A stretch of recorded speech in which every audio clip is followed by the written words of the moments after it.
The Foothills City in early August, the perfect setting for a crucial CFL West Division showdown. There's no question it's an interesting matchup.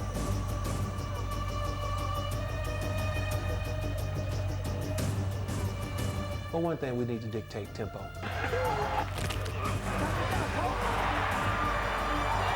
Football's a lot like life. Sometimes you're up and sometimes you're down. There's no reason why we shouldn't come out and play the type of football that we're capable of playing.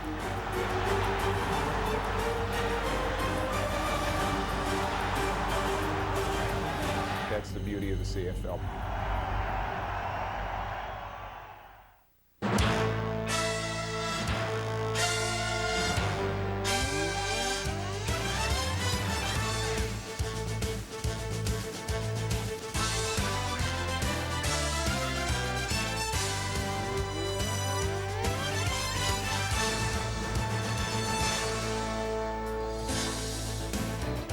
This is the third and final meeting of the regular season, and this is the rubber match between the Roughriders and the hometown Stampeders.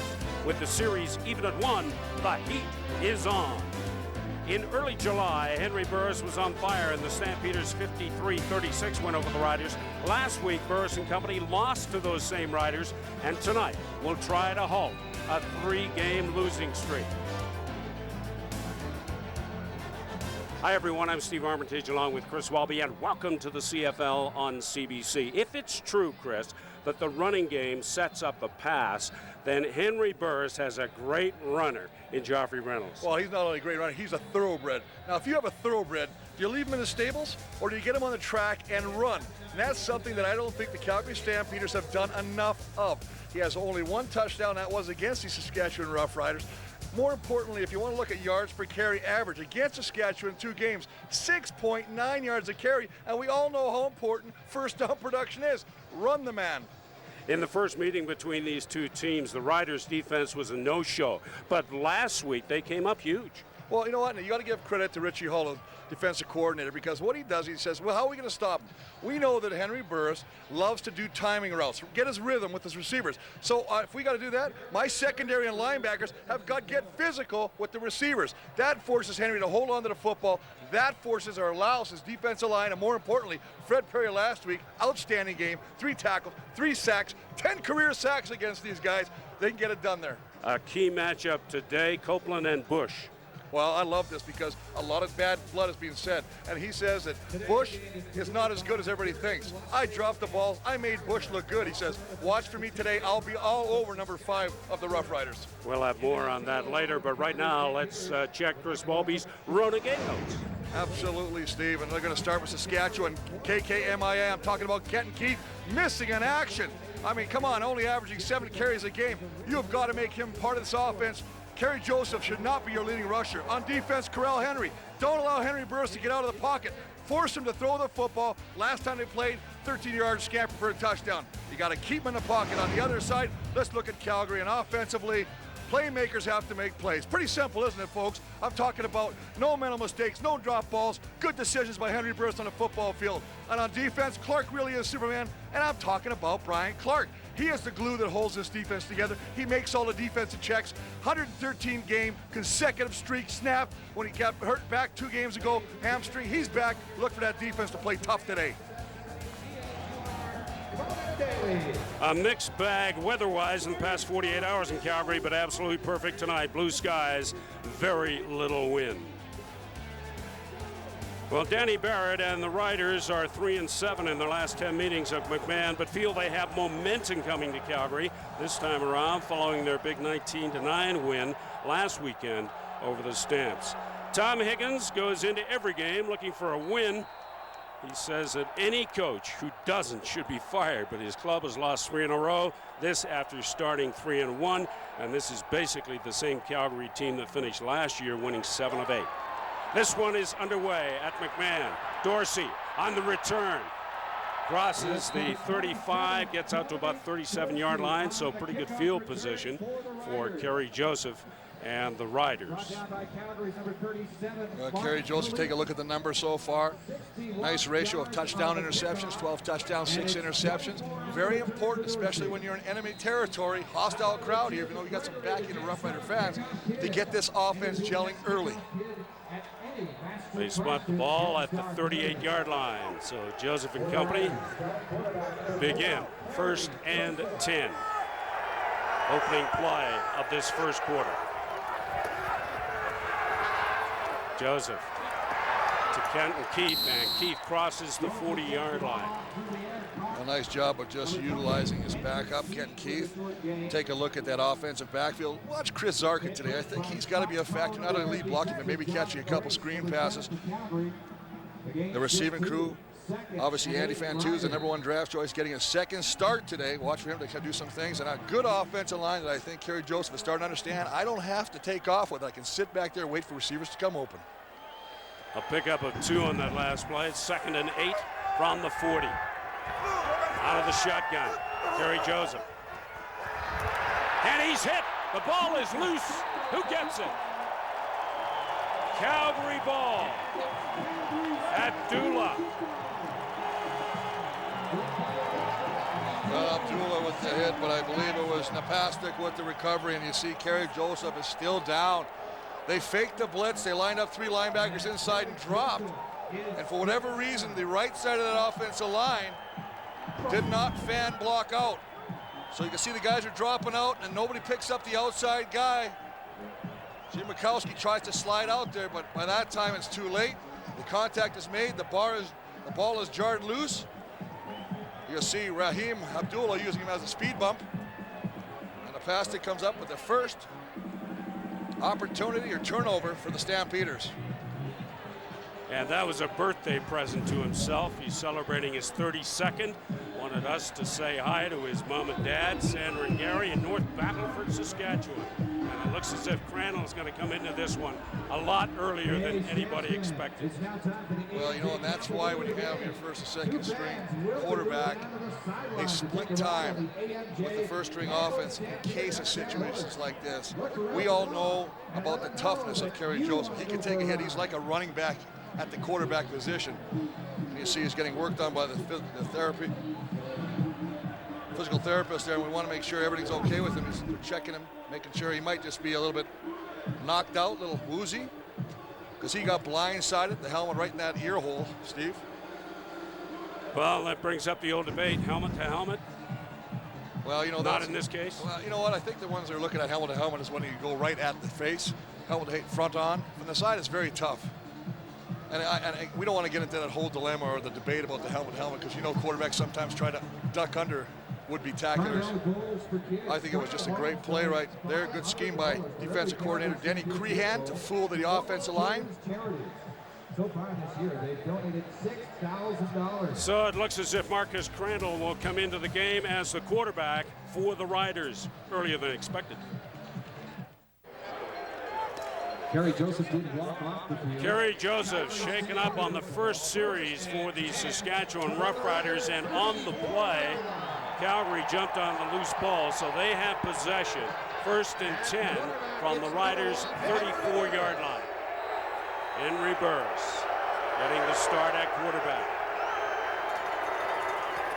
Reynolds, good fake. Burris still has it, and he fires complete.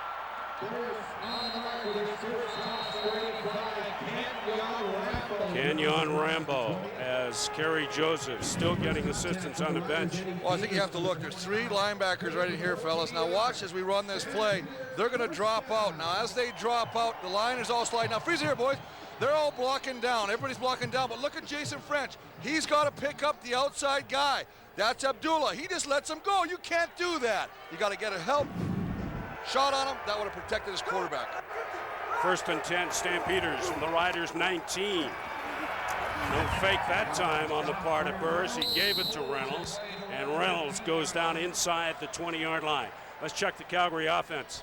Well, that's an offense that leads the league in a lot of categories except touchdowns. And Henry Burris, a lot of pressure on him, but I think he's got to utilize the man. He just handed the ball off there, Reynolds. good receiving crew. Thurman with the big game last time they won against Saskatchewan. Opening drive, 73-yard touchdown. And an offensive line that gave up 5 sacks last week. Pick up a 5 on that last play. It's 2nd and 5 for the Stamps from the 14. Burris out of the shotgun. Has time, swings it to the right side, and complete to Cates. Cates is knocked out of bounds inside the 10. That's a nice job again of mixing it up, and the secondary of the Roughriders doing a nice job and forcing Henry Burris to look to his outlet pass, and that is Wes Cates, who's just going to slide. He's looking down, he's looking inside, sees the pressure, knows he's got it back, sliding out to the flats. Wes Cates gets him the football, picks up something positive. 2 yards is better than a loss. And they're that much shy of a first down. There will be a measurement. Could be 3rd and short Calgary. 3rd and inches. A few inches.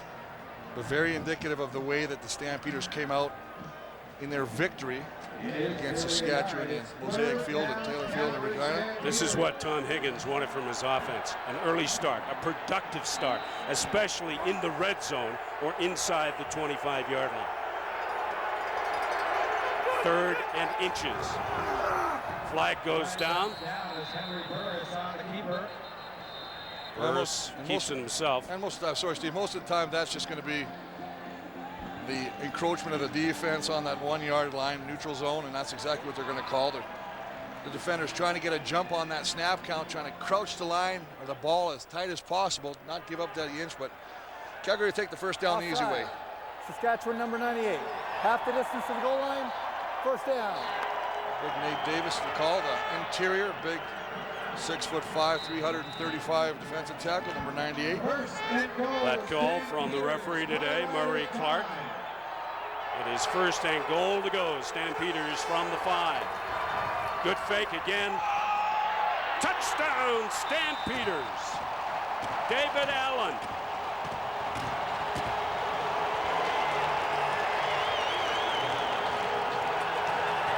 Well, Steve, they dressed 4 running backs because they felt that they could get 6 receivers set with 2 running backs in the backfield and get a matchup. They love David Allen. David Allen was hurt the first game of the season. He's back from the knee injury and makes an immediate impact as he just releases out of the backfield and basically runs away from the cover man. The cover man has no chance, and that's Reggie Hunt, who doesn't see him, and by the time he does recognize where the ball is going, it's just too late. Point after is good, and the Stampeders have an early 7-0 lead. Welcome back to McMahon Stadium in Calgary. You're watching the CFL on CBC. Calgary doing something they couldn't do last week against the Riders, scoring a touchdown. Well, just sliding a guy out, and he's just going to slide out in the flat, and they're looking to get a matchup, and they get exactly that. As you see David Allen at the bottom, and as he's running right there, he just runs away from the cover man, Reggie Hunt, the short side linebacker, mismatch, gets separation, and the rest is history. Interesting grouping on the kickoff following the touchdown as Burris talks to offensive coordinator Steve Barato, bunching on the left and the right. Dorsey still on his feet. Dorsey to the 40-yard line. Let's go down to Kahari Jones on the sidelines. Kahari. Guys, Kerry Joseph was having his neck and his shoulder worked on the sideline. It looked like he was going to be out of the game, but as you can see, he's going back into the game now. Both the doctor and the trainers were looking at it, and he's good to go. Back to you guys. Well, we talked about his toughness, and there's an example of that. He gets blindsided by Abdullah. A lot of quarterbacks would not be playing the rest of this football game. He's back in there at very next series. Good field position once again for Joseph and the Riders. 1st and 10 from the 40. Down by a touchdown. Keith got some room on the outside. Crosses the 50. Still on his feet. Into Calgary territory. Knocked out of play at about the 46-yard line. Well, you know, and you can see his teammates are all excited. And why is because we talked about this in the pregame. Kenton Keith has been a non-factor in this offense. They've got to utilize him. Nice job at the point of attack, sealing the corner. The right tackle, they allow him to bounce to the outside, and then he just runs away from Trae Young, the safety. Get 28 involved in your offense. In his last 4 games versus the Stamps, 27, 37, 30, and 51 yards for Kenton Keith. Joseph buys a little time with the play action and completes to French. Well, you run the ball, and that allows you to run play action. That freezes the linebacker and allows your receivers to come open. You take a look at the Stampeders defense in the past with the big fumble recovery on that first series. Obviously, his partner Abdullah with the hit. A good linebacking crew with Brian Clark back at that middle linebacker position. That'll help that unit. And a secondary that they like, but they want to be a little bit more aggressive and take advantage of situations, namely when they have a chance to come up with interceptions, Steve. 1st and 10 Riders.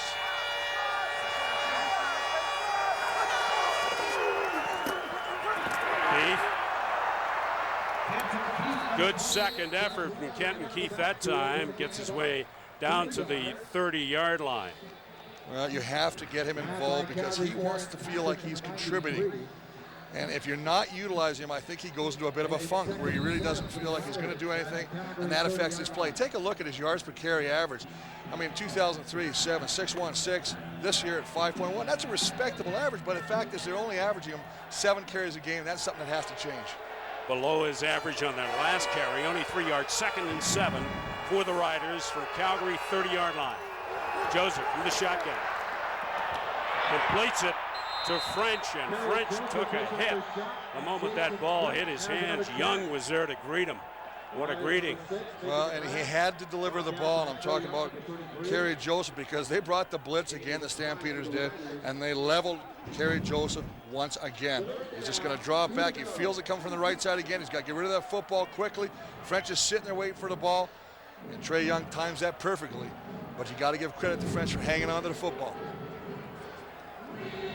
Well, no gamble on the part of Danny Barrett and the Riders on this one. They're going for the safe 3 points with the field goal attempt from Luka Kanji. Good on 11 of 12 so far this season, well within his range. This will come from 32. Little movement at the line. Indication is it's a good one. So if there's no penalty on the play, the Riders put 3 points on the board. They trail by 4.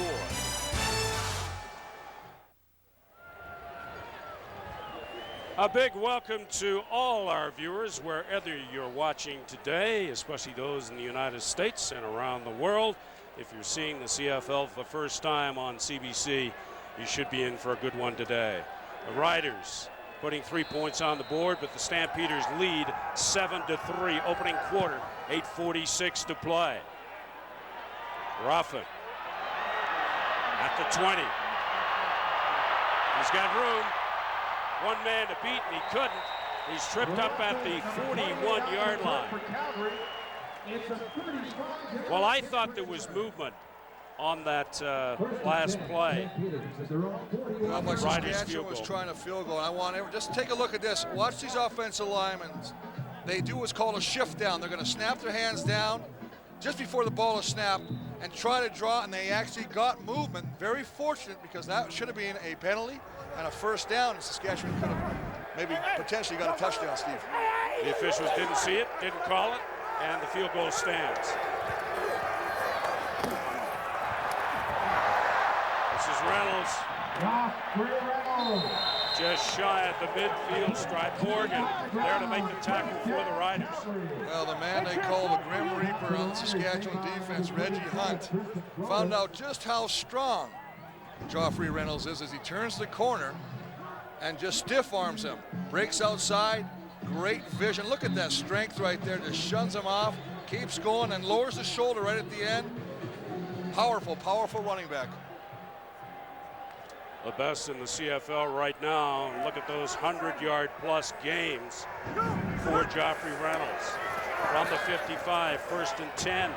Burris completes, finding Nick Lewis, his first reception of the game. Well, I don't care what kind of offense you're running. If you're not running the football, you can't run play action. Calgary, nice job of doing that right there. Nick Lewis going back to the huddle. Take a look at the Saskatchewan defensive line.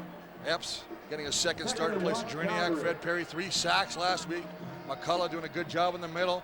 Rontarius Robinson replacing Mitchell at the linebacker. And a guy he talked all about, David Bush. Copeland says, I'm going to teach him today. They only need a yard to keep the drive alive, and they'll get that. But it's a smart job, Steve, of mixing the plays up and getting Reynolds involved early. And then when they play action, it freezes the linebackers and it doesn't allow them to spread out. That allows them to find holes in that defense.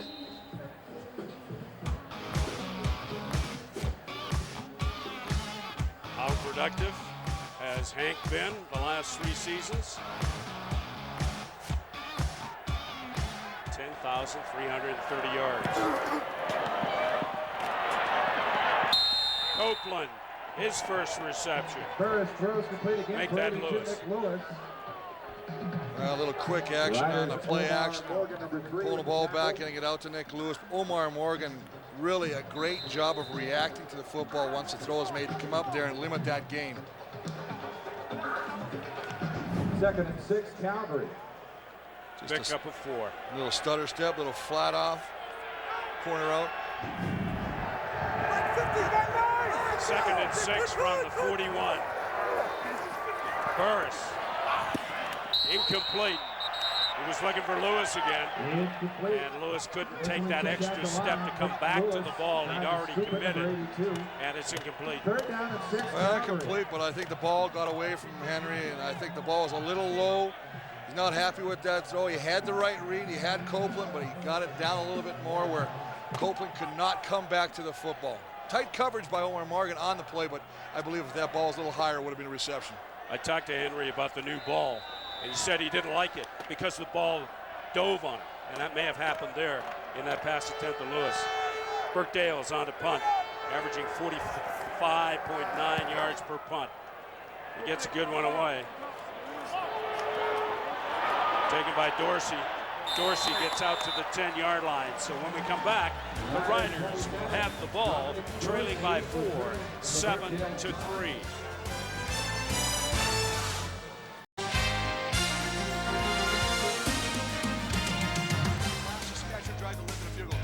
Next Saturday, the CFL on CBC will return to McMahon Stadium, and the Stampeders will welcome the undefeated Montreal Alouettes with their perfect 7-0 record.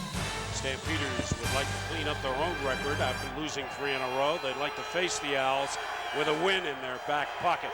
It's the Riders, 1st and 10 from their own 11. Joseph, quick pass to Jason Armstead. He couldn't hang on. And those are always dangerous passes, Steve, because remember, if the ball goes, it's thrown behind the line of scrimmage, it is a live ball. Therefore, when you throw that ball, you want to be at least a yard ahead of the line of scrimmage. So if it falls incomplete, it is not live and cannot be picked up by the defense. Just going to be a quick hitter out here, trying to get behind a wall of blockers. It looks like he's got room to run if he makes that catch. 2nd and 10 from the 11. Joseph from the shotgun. Completes it that time to Matt Dominguez. And Dominguez will have the first down. Well, Matt Dominguez, who's really played well. You can see coming back from that serious knee injury. I believe every week getting stronger and more confident. Really had some great games. And he's just running down the middle, and he's just going to cut back out. Nice job of finding the opening. Nice job by the offensive line to just give Kerry Joseph a little time to throw that. See the 2 games versus Calgary. 15 catches, 215 yards, a touchdown. Huge touchdown reception last week in the Riders' 19-9 win. Little play action there from Joseph. Under heat, gets the pass away, and in and out of the arms of Grant. Grant got a piece of it, but couldn't hang on. Brian Clark doing a good job for the Stamps in getting to Joseph on that play. Well, Brian Clark coming on the blitz from the weak side, the back side, if you would, just coming around the corner there trying to pick him up, and he Joseph sees him at the last second, but look at the strength. He knows he's going down, still has enough savvy to get that ball and almost completes it, to, as he said, to Corey Grant. Brian Clark, having missed a couple of games with a hamstring, said he really put the ham to a test this past week in practice. He feels great. Joseph from the shotgun, dumps it off to the right side to Kenton Keith. Keith up to around the 33-yard line before he's dropped. Flag on the play. Flag on the play, and I believe they're going to call Brian Clark, trying to time that blitz right in the middle of that Saskatchewan offensive line and just jump the gun. You see head coach Tom Higgins and talked about the fact that penalties and Offside. missed opportunities are really hurting this team. 5-yard penalty. Repeat, second down. So they'll do it over again. 2nd and 5 from the 31 for the Riders. They trail by 4, 7-3. 3:27 remaining to play. Opening quarter on a beautiful afternoon in this part of southern Alberta. From the shotgun, Gary Joseph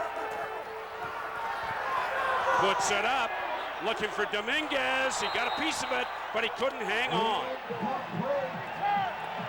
Joseph throwing into coverage, but Dominguez is big enough and can jump high enough that he can often beat the coverage. Well, Kobe Reinhardt, number 3, is 5'11". Dominguez is 6'2", so there definitely is a height advantage. He tries to time the jump. He gets his hands initially on it. You see Trey Young, the safety, trying to give a little support on the backside in that safety position, a little late. Luka Kanji on to punt for the Riders. To Allen at the 41. Allen comes up just shy of the 50-yard line. So Henry Burris will have good field position when we come back. Welcome back to Calgary. 1st and 10, Stampeders. And Burris looking for Copeland.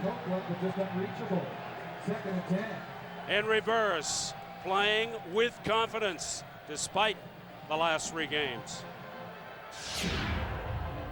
I'm still confident. I'm focusing more on what I can do to help our team out, as far as in reads, being accurate with my passes, and just making good decisions. And you know, I told myself this year I'm being on a diet on interceptions, and I know I'm at, I think, 6 right now. And the thing is, I don't want to go any higher than that. But nevertheless, I'm still going to come out and be aggressive. 2nd and 10 for Burris. He's under pressure.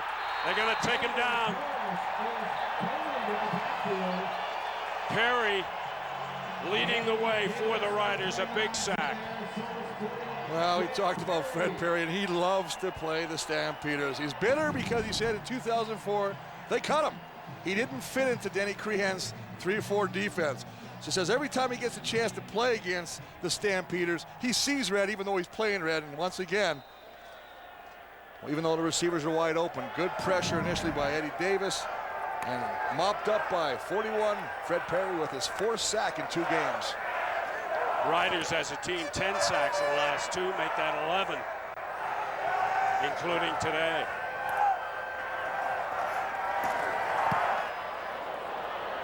Not a great punt from Burt Dales, well below his average. This is Dorsey. Dorsey reversing and losing yards.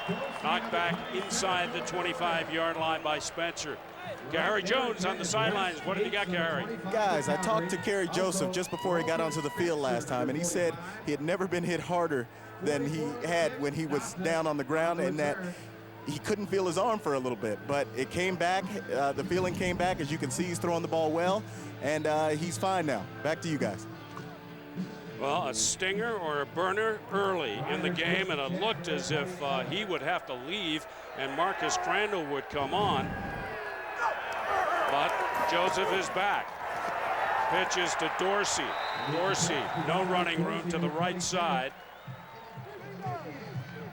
Yeah, Demetrius Maxey, 91, the 13-year veteran. Toronto, in the States a few years with Baltimore, with Calgary now, still making his presence felt. Every year they bring in guys to challenge for his spot, saying, Demetrius, I think you get a little long in the tooth. And every year when the starting lineup's announced, number 91 is there. No gain on the last play, 2nd and 10. Riders from their own 27.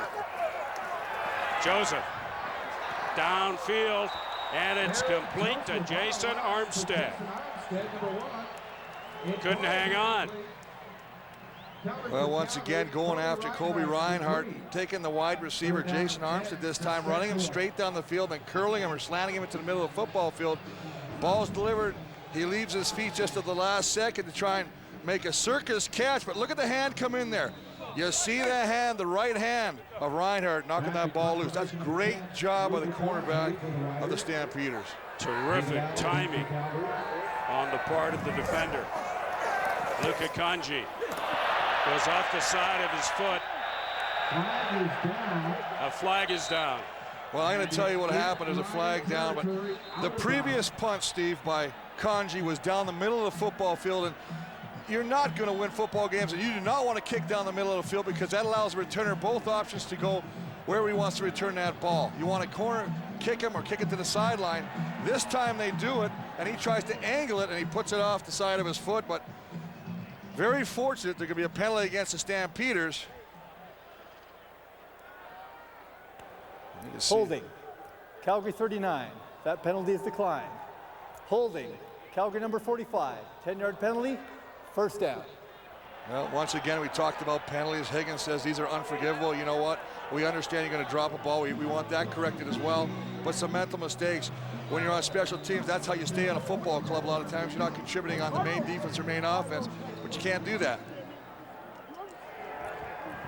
So it's a 1st and 10 for the Stampeders from the 53-yard line. Burris. Reynolds, Hunt, and McCullough combining to stop the big running back. Well, the University of Houston product, 3rd year here with Calgary, has just that 2nd and 3rd effort, the determination, the spin.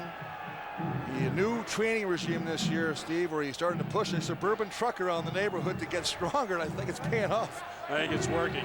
Just signed a new contract with the Stampeders. Loves it here in Calgary and has decided to stay, and the Stamps are happy. 2nd and 6, Calgary. Burris completes to Lewis, and Lewis will be close to the first down. Stampeders up by 4, 7-3 at the end of the quarter.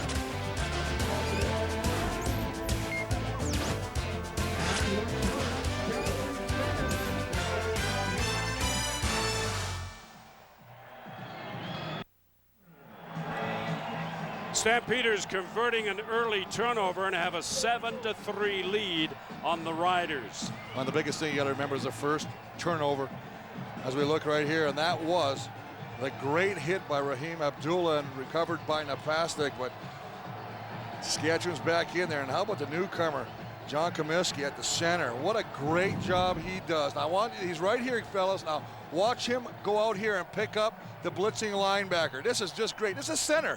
Snapping the ball.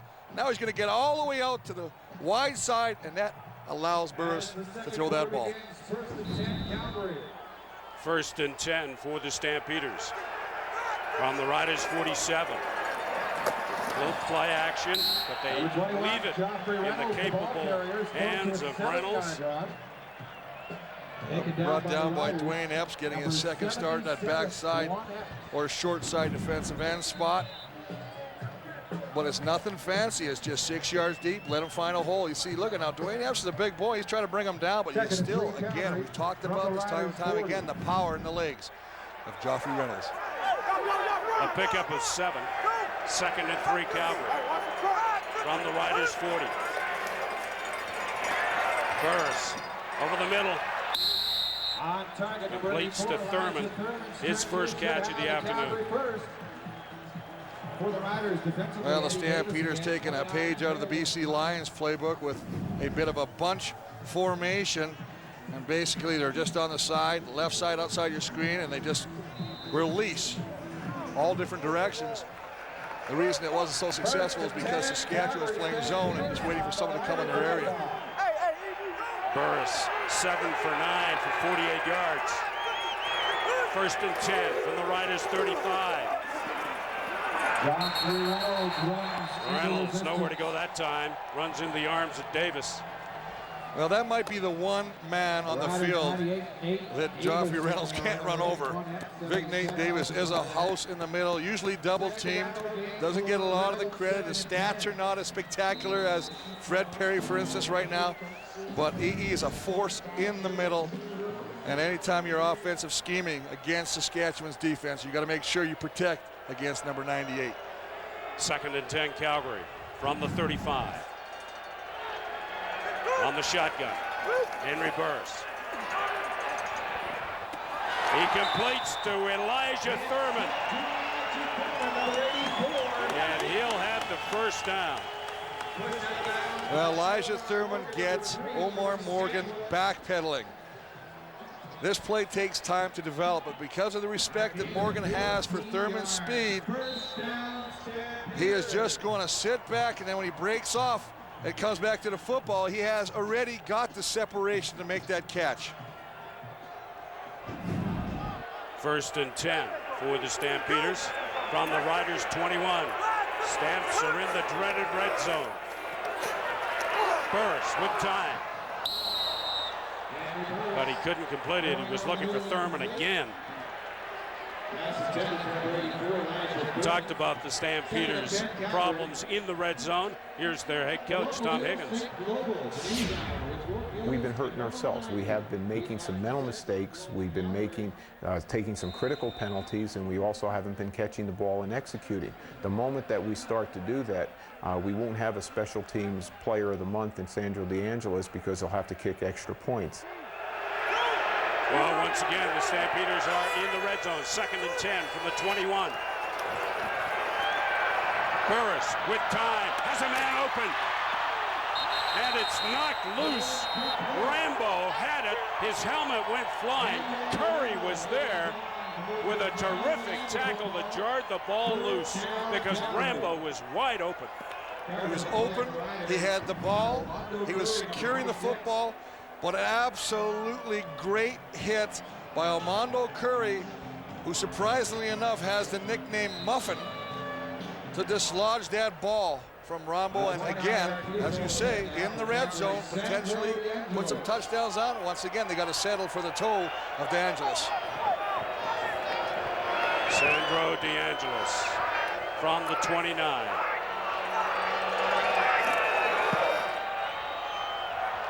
And it's wide. DeAngelis is wide.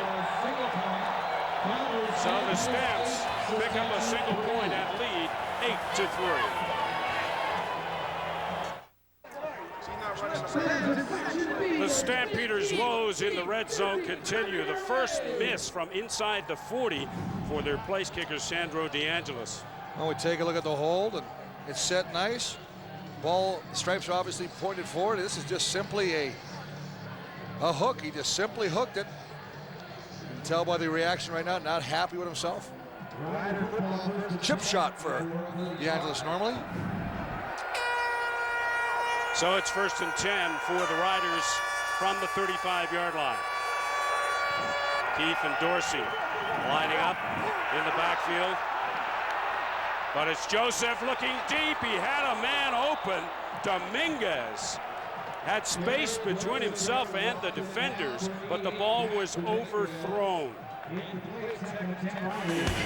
Don't forget the warrior of the game. We want you to log on to cbc.ca/CFL in the second half to vote for the player who you think showed the heart and determination of a warrior. And we'll show you the winner in our post-game show. Early votes, perhaps, to that man, Kerry Joseph? Absolutely. Brian Clark, maybe, for coming back. I mean, we know the hamstring. He says 100%. I don't know if it is, but he's making his impact felt today. 2nd and 10 Riders from their own 35. Early motion at the line. Flags are down. Joseph under pressure, and he just fires it away. Great pressure from Lysak that time. Yeah, they're going to call that grounding as well. Obviously, Kerry Joseph not able to tell as he drops back that Calgary was indeed offside. They're going to call ground the ball on.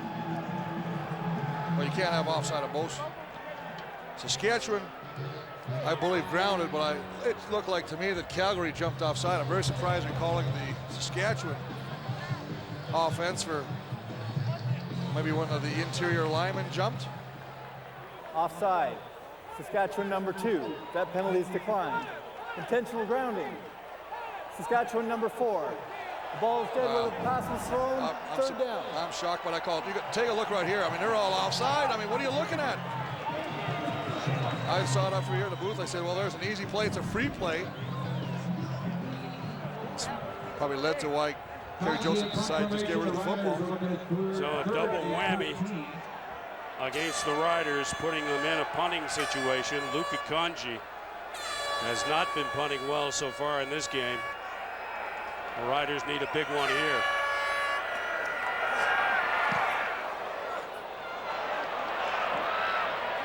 Takes a Rider bounce. Allen is there to scoop it up. So when Henry Burris and the Stamps offense go to work, once again, they'll have good field position, leading 8-3.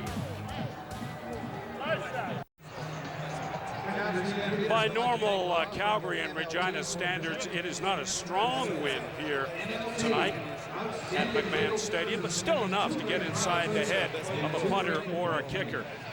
Well, Kanji, who has the worst punting average in the CFL, had 2 bad kicks with the win. His best kick of the afternoon was into the win.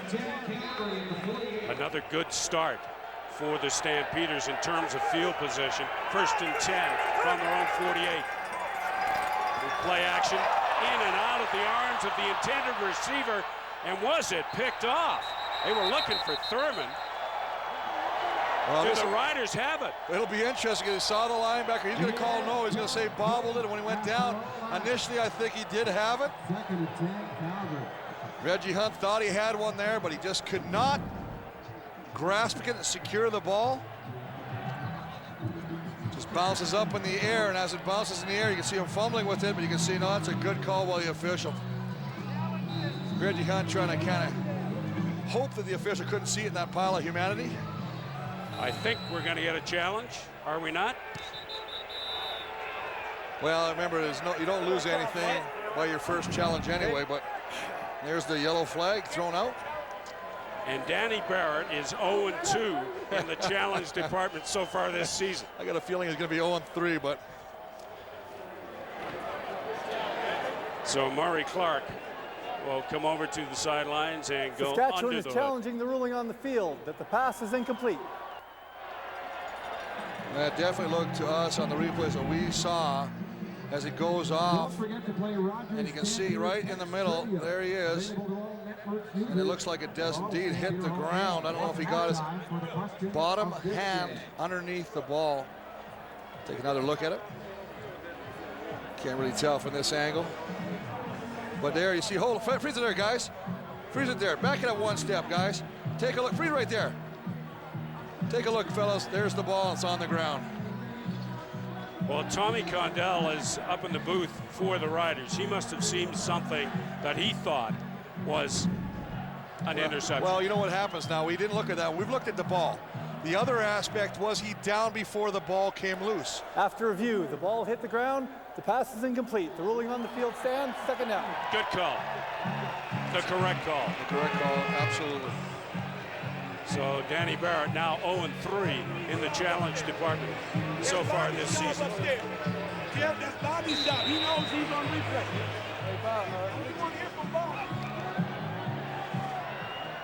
So it's 2nd and 10 for the Stampeders from the 48-yard line. They lead 8-3. Burris rolling out, man wide open. Marcus Howell. Nobody within yards. Well, the guy that Tom Higgins said is the unsung hero of the receiver group, one of the hardest workers, whether it's practice or game, always going 100 miles an hour. And we talked about Thurman, Anderson, all the great receivers that Calgary has, but you can never forget 888. And he just catches Saskatchewan sitting in a deep zone, finds a hole, and Henry Burris, to his credit, comes to a guy who actually catches the football. A gain of 21 First and 10 Stampeders, and the Riders 41. From the shotgun, Henry Burris. Joffrey Reynolds down inside the 34-35 yard line. Robinson there to bring him down. But again, great first down production by Joffrey Reynolds. Make it 2nd and 6. The key to stopping the Stampeders, according to the Riders, stop Reynolds. You want to try to make them one-dimensional. That's the way, take away Mr. Reynolds as far as running the ball. You know, they ran the ball very effective against us in the first half last week. They didn't run the ball as much as in the second half. And, you know, if we're able to do that, then we put a lot of pressure, make Henry make a lot of plays. Easier said than done, and there was a classic example. Reynolds again on the carry. Well, he ran to the right with success. He comes to the short side of the left this time. Well, watch him break tackles. They got him. There's McCullough, 45, tries to get a sleeve on him. Eddie Davis tries to take him low. He just runs through the tackle, picks up a first down. And once again, the Stampeders are inside the 25-yard line. That's resulted in 1 touchdown and a missed field goal so far. Burris finds Copeland on the slant in. Bush is there to make the tackle, and that was the matchup we talked about before this game, Copeland and Bush. Well, it was a quick hit and play just over the middle. Good completion to Copeland. Even Bush right there bringing him down, but not before a 7-yard gain. So 7:25 to play till halftime. 2nd and 3 Stampeders from the Riders 13. Burris from the shotgun. Back snap and scooped up by Burris under pressure. Burris buys some time, has a little bit of room, and he goes inside the 10-yard line. A great effort and decision-making shown by Henry Burris not to force the situation. He's been criticized for this in the past, and he'll get out here, and when he's scrambling, he'll force a situation. This time he decides, I've got to do it all myself. Going to tuck the ball, and I love the effort at the end to dive to pick up that first down. We do have a Rough Rider down in the field. It's McCullough who's getting attention from the Riders training staff. They do have Kitwana Jones as a backup who really has made his presence felt every time he's on the football field. As a matter of fact, in part-time duty, Kitwana Jones has 5 quarterback sacks. That's not bad for a part-timer. Not bad, but you know what? The biggest thing is you don't want to, they've really liked the way that Mike McCullough has developed. The St. Francis Xavier grad has really done a nice job in that middle. I think he hurt himself as he made an attempt to grab Henry Burris as he ran around the corner. Burris showing his great athleticism. You see him right there. He's just trying to grab the jersey, and he goes down hard on the left shoulder, gets up, and you see him. No, it might be a hip. Probably a hip if I was a betting man. The field turf here at McMahon Stadium is the Cadillac of field turfs. Walking on it yesterday and today, it is beautiful. They spent an extra $200,000 to put extra padding underneath, and their injuries are way down. Right now, they lead 8-3, 7:05 to play, second quarter.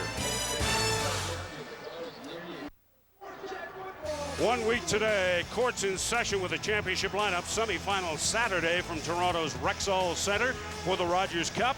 Perdita's up for the track and field national championships. Record setters Tyler Christopher and Dana Ellis look to raise the standards yet again. Saturday at 3:30, McCullough came off obviously in pain. The Stampeders are first and goal to go from the Riders 9. Burris from the shotgun, but the whistles go, flags down. Well, time count violation. Henry Burris looking at that defense, taking his time getting that snap. I'll push him back. first. Illegal procedure. 15. Calgary number 50. 5-yard penalty, still first down. Yeah, they're going to call Jay McNeil the left guard. That's who they're calling there for the legal procedure, and yeah, it's a good call. Hats off to the official. I thought it was a time count. From the 14, first down over again. Burris, touchdown, Lewis.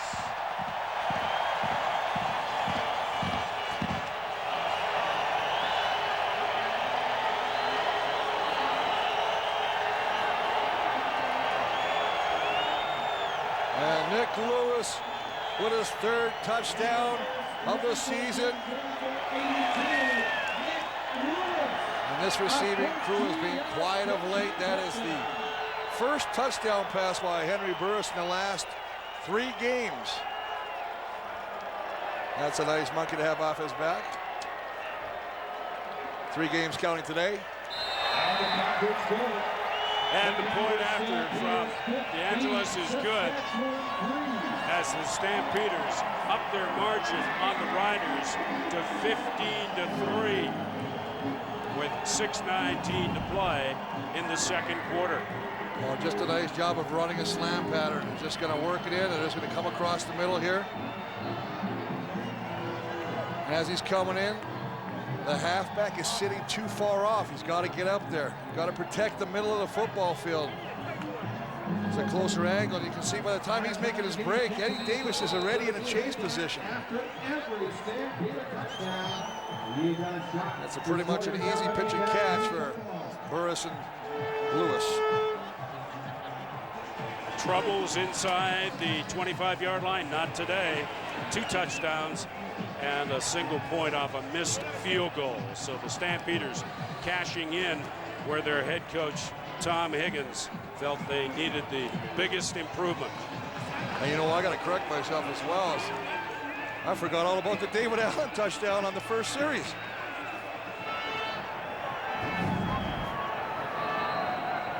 (15-3) favor the Stampeders in the rubber match against the Riders.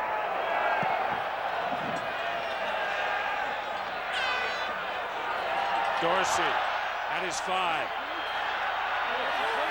Going backwards. Flag is down. And Dorsey is dropped at the 2-yard line by Marcus Howell. Well, this penalty is going to go against Saskatchewan, but it's only going to be marked about half the distance to the goal line, so they're going to start on their 1 to 2 yard line. Probably Nikiasen with a clipping penalty, number 20 of the Roughriders. That often happens when your returner is struggling to find a seam, trying to do everything he possibly can to find an opening. Illegal block. Saskatchewan number 20. Penalties declined. First down. That's my jump, right? So Kerry Joseph and the Riders have dug themselves a hole.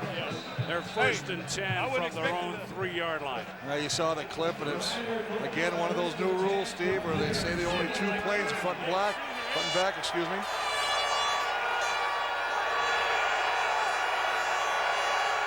Joseph from the shotgun. He'll take the snap into the end zone. Joseph looking deep down the right side. He was hoping Dominguez could break the coverage from Reinhardt, but Reinhardt was with him step for step. Well, what surprises me is the Saskatchewan offense came out and started to utilize Kenton Keith. That opening the running game up. And now they've kind of abandoned Keith, much like they have done all season. And Kerry Joseph is content to try and go downfield to receivers. And play action will not work if you're not running the football. Take a look at Kerry Joseph's number right now, 4 for 10, 35 yards. That's not what you want to have when you're in the second quarter of any football game. 2nd and 10. Again, Joseph from the shotgun. He's in the end zone. That time he completes it to Dominguez. Well, that's a nice job adjusting to the ball in the air by Matt Dominguez, as he got to turn his body all the way around to find that ball. And he did a great job of getting to the first down. Well, Kerry Joseph trying to go to his clutch receiver, Matt Dominguez, in tight coverage by Jermaine Chapman. Dominguez gets him out from under the shadows of their goalpost with a fresh set of downs. Riders now 1st and 10 from their own 14. They trail 15-3. Twin backs, Dorsey and Keith. French with the reception from Joseph up to the 21. Reinhardt there to make the tackle. Well, this is all just quick read. As Kerry Joseph is looking at the defense and making his decision instantaneously where he wants to go with the football, and it's all predicated on what he sees from the Stampeders. Split backs, he's got Keith and Dorsey. Takes the snap and delivers a quick pitch to Jason French. A pickup of 6, 2nd and 4 from the 21. This time they give to Ken Keith. And he gets up to around the 26, 27 yard line. And that should pick up the first down. It does. And it's a change of pace. If you want to make your linebackers on the defense respect what you're doing, you have got to run the football. If not, the linebackers are just going to go into this zone drop all the time and stuff all your throwing lanes. You run the ball, Steve, they got to come up and respect it. That allows you to find openings behind the linebackers and in front of the secondary. From the 29, Riders 1st and 10. No running room that time. Abdullah saw to that. Well, Raheem Abdullah is 8'4" at that defensive end spot. Strong, 6'5", 280 pounds. He had that devastating first series hit on Kerry Joseph, and he's just in the middle right here. And watch him fight off the block and come back and bring down Ken Keith with help from fellow linebacker George White. A loss of 1 on the play. Make it 2nd and 11 from the Riders 28. Joseph from the shotgun. Fakes. Delivers to Armstead. And he had nowhere to go. He was surrounded by red shirts. 15-3 the score. Favor Calgary. 2:35 to play. 2nd quarter here at McMahon.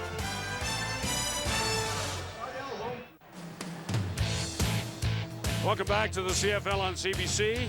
Canadian Tire at the half today.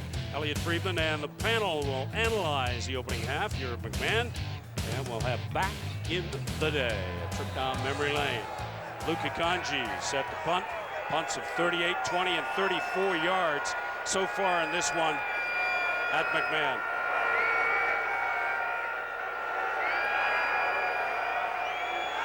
Long count. And he almost had it blocked. Not a great punt again for Kanji. The flag is down. Remember, they changed the rule now on the ball that bounces. You can go in there, and as long as you're not trying to hurt the returner, it'll only be a 5-yard penalty. If you go in there with the intent to injure him, they'll tack on a lot of yards. 25-yard punt that time by Luka Kanji. And I can tell you what, Steve, it's a good thing that offense moved a little bit, because this is a battle of field position. No yards. Saskatchewan number 42. 5-yard penalty, first down.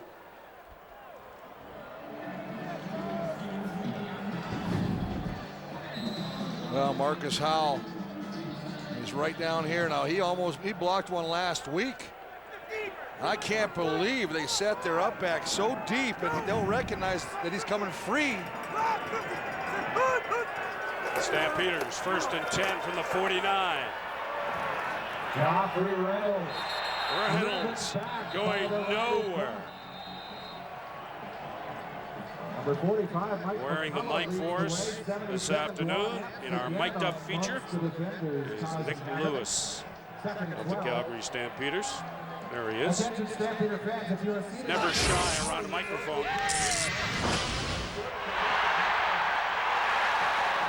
Start the party. Let's go. You pull them up, I ain't got no choice. When you pull them up to the line of scrimmage, I ain't got no choice but to score. The Stampeders and Nick Lewis are 2nd and 12 from the 51. Burris. Down the middle. Man was open. It doesn't get much better than that for Howell. He just couldn't bring it in. Well, Howell got behind the deepest man, and that's the first-year player, Tristan Clovis, the rookie from McMaster, 37, is going to fall down in the middle of the football field. Now, as he goes up, he mistimes that jump. Just gets his fingers on it, and hopefully that was enough from his point of view to distract that catch, because otherwise Marcus Howell is jogging in the end zone. He done the most important part, and that was to get himself open to become a target for Burris. Burke Dales gets the punt away. It's a good one. It bounces into the end zone. And the Stampeders will pick up a single point and go in front of the Riders 16-3. First and 10 Riders. 1:27 to play till halftime here at McMahon Stadium. 16-3 favor the Stampeders, but the Riders had the ball. First and 10 from their own 35. Joseph looking for Dominguez, and is that picked off? Reinhardt all over Dominguez, and he comes up with the ball. And you know what? What's equally or more impressive is the way that Reinhardt fell back into the ball, because Dominguez, as he's running him off, Steve, he comes back to the football. Now that means he's going to be inside, closer to the ball. But watch the concentration as he keeps fighting through toward the ball and comes up with a great interception. And once again, excellent field position for the Stampeder offense. Stampeders doing it now on both sides of the ball against the Riders. First and 10 from the 43. Burris out of the shotgun. Has time. Pumps once. And then throws incomplete. Well, that was recognized initially by Reggie Hunt. Looked like they originally wanted to go to the flats, set up a little screen to Joffrey Reynolds. Wasn't there. He pulled the ball down, tried to go downfield, but that just took too much time. So you watch initially, he's going to try and come back to the left, pump fakes, hoping something will open down the field, but great coverage by the secondary of Saskatchewan. Nobody was biting on that pump fake, and Burris forced to unload. So it'll be 2nd and 10 for Calgary.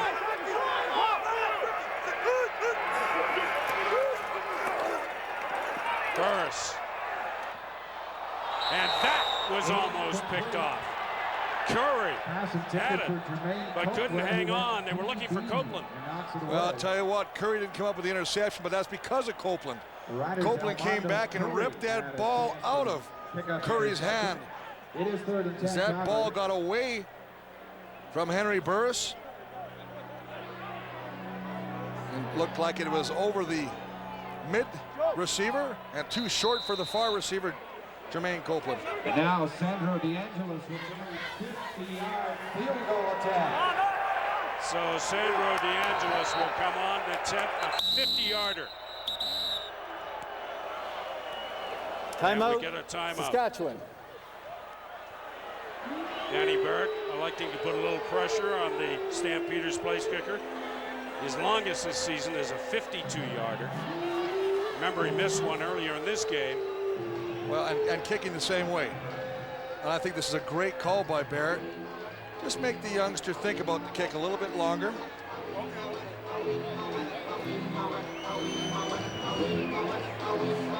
The chess game is underway here at McMahon. Well, when you talk to DeAngelis, you realize he's a very, very confident kicker. And actually, you talk to any kicker that's worth his weight in gold, and they're all confident. They got to believe they can make every kick. From the 50, DeAngelis has the legs, but it's wide. Goes deep into the end zone. The Riders elect to run it out. McNeil, good downfield coverage on Dorsey. So when the Riders go to work here, they will be 1st and 10 deep in their own zone. Well, we take a look at the hold by Ralph. Puts it down, laces again. Nothing wrong. And this is a long kick, 50 yards, but again, just to the left of the uprights. And Dorsey elected to try and bring it out, and what a tackle by the big man, Jay McNeil. 6'4", 300 pounds, getting down the field like a running back. Working on the right knee of Jay McNeil. Well, you don't want to lose him, the 13-year veteran out of Kent State, West Division All-Star last year. Really a leader of that offensive line. Less than a minute to play, second quarter at McMahon. You see him checking the stability of the knee. That's one of the dangers of the long field goals when you have your offensive line in blocking, is that they've got to cover. But he gets up, it doesn't look like anything right there, and then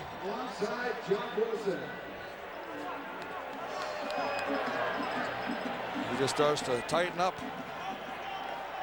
To the point where he couldn't walk off the field, but he now is. He walked off with packed leg. Well, being a former O-lineman, I might have don't tip your hand. Don't give away secrets. Well, I'm just thinking he just was out of breath. It's the old fake knee injury. I'm winded. So the Riders go to work. 1st and 10 from their own 6. 4 punts and an interception the last 5 times they've had the ball. Joseph, quick pass, complete. Armstead.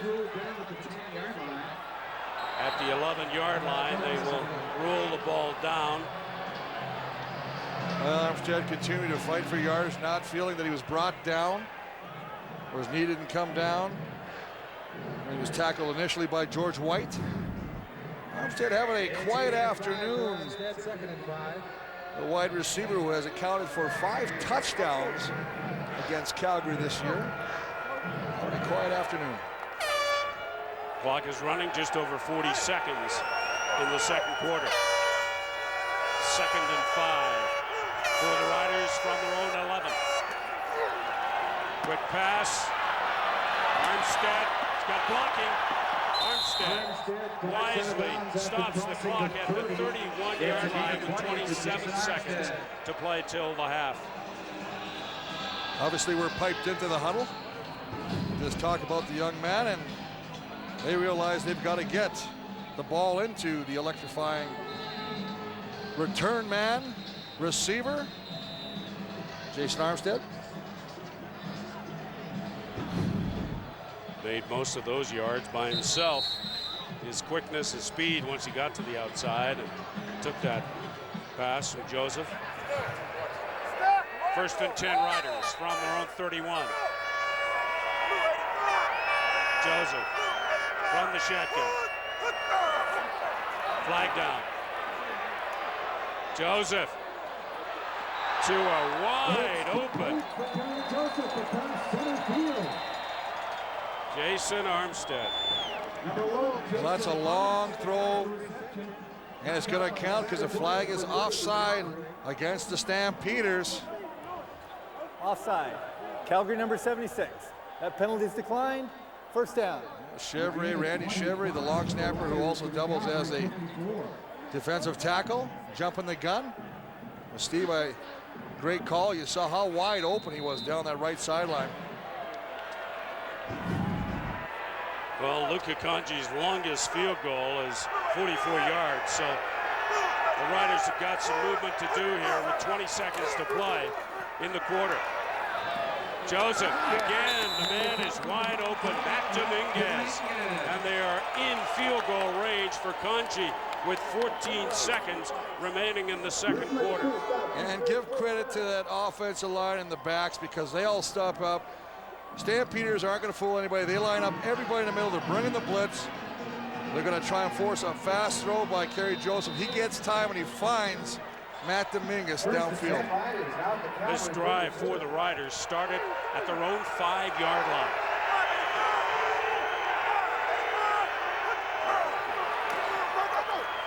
Joseph has time pass is incomplete. He was looking for Kenton Keith coming out of the backfield. Reinhardt covering on the play. 8 seconds to play until halftime. I did not like this call. This is a very dangerous throw as he sits there. He sees the pressure up the middle. That's a forced situation. I mean, he's covered initially by John Grace, the wide side linebacker, but I mean, Kobe Reinhardt had a great shot to come up with another interception. 2nd and 10 for the Riders from the Stampeders' 32-yard line. 8 seconds remaining to play in the second quarter. They may run out of time here. Clock goes down to 3 seconds. And that should set it up perfectly for Luka Kanji. That'll be about a 32-yard attempt as they give the ball off the right side to Kenton Keith. And you can hear the guys on Calgary saying, you got no choice, because we all know how dangerous it is. I know people are saying, well, if you don't touch him, he'll run out the half. If you don't touch him, he runs into the end zone.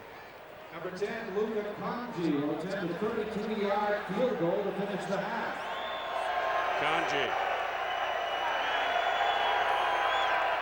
His second field goal try of the afternoon.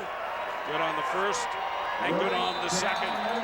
So 3 more points on the board for the Riders as the half ends. The Stamps up by 10, 16-6, but a good finishing drive for Danny Barrett and the Riders. Now down to Kahari, who's standing by with Coach Tom Higgins.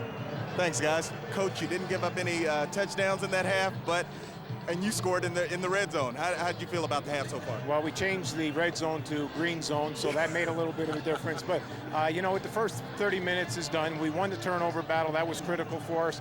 It's a good feeling going in at halftime, but in the CFL, you got to play the next 30 minutes. What do you need to do in the second half to be successful? Same thing. We got to move the chains. We got to not, we can bend a little bit, but don't break, don't hurt ourselves. And if we stay disciplined, we'll have a very good chance of winning the second half, and we can win the football game. Thanks a lot, Coach. Good luck in the second half. Guys. Thank you, Kahari. It was all go for the Stampeders in the green zone in the first half. 16-6, Calgary lead.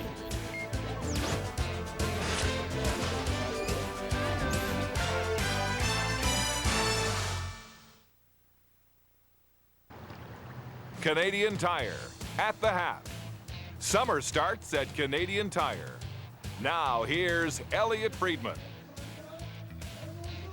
Well, when Henry Burris was first coming onto the field for the game today, he was booed. There were a lot of boos in the crowd here. It took one drive for that to change to cheers as he finds the returning David Allen for the opening touchdown for Calgary on the opening drive. It's a 10-point lead, and as we look at the halftime stats, the 2 turnovers for Saskatchewan, the Joseph fumble set up that first one. Danny Barrett yesterday, asked about his team's schizophrenic nature early in the year, said, it's too early in the season to go insane, guys. I don't know. I'd be driven crazy. And, Sean, they had more opportunities to make this game closer in the first half. Well, we talked about this at the beginning of the game. We said that Kerry Joseph, the secret for Saskatchewan is for Kerry Joseph to complete balls downfield. And this is something he's not been doing.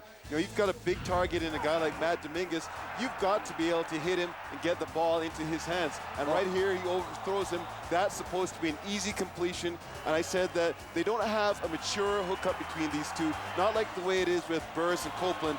Those two connect right now. Joseph and Dominguez are not connecting, and that's a problem for Saskatchewan. Well, you know, it's interesting, though. Even though they struggled in the first half, they got that field goal right at the end, and that was so important psychologically, not just the score to get it within 10, but just the momentum in the locker room. And it seems like every time that Saskatchewan goes with a 3-minute offense, we saw it a couple weeks ago against the Argonauts, they have success. When Kerry's just a true athlete, and they just open up and let it go. But I thought the story in the first half was that not only the turnovers that you alluded to, but the punting game. Luka Kanji has kicked very well, over 90%.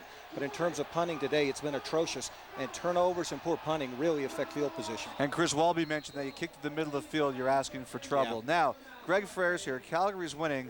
but he wants them to be winning by more because he's still not happy with what they're doing as they get down too close to the goal line. Well, I just find it very interesting. The two most productive teams offensively in the CFL, Calgary and Edmonton, are struggling getting into the end zone. You wouldn't know that with the Calgary Stampeders right now, but they are only successful on 25% success rate when they're inside the 10. And you have a running back, a power running back in Joffrey Reynolds, who they use between the 30s like crazy. He's averaging 7.4 yards a carry, and then all of a sudden you get inside the 20. Where's Joffrey Reynolds? Run the ball in. They're trying to finesse it in. Joffrey Reynolds only 1 touchdown. Troy Davis in Edmonton, no touchdowns this year.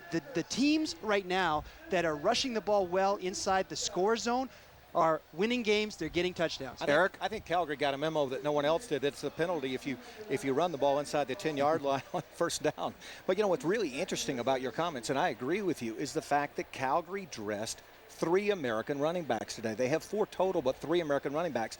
And in doing so, they took off a pretty good defensive player, Khalid Abdullah. So I think that's something to watch in the second half. If Calgary has an injury defensively in their front 7 in the second half, that could factor in because of their thought process in dressing all those running backs. All right, looking ahead to next week, a couple of big games coming up as we finish off the final game this week.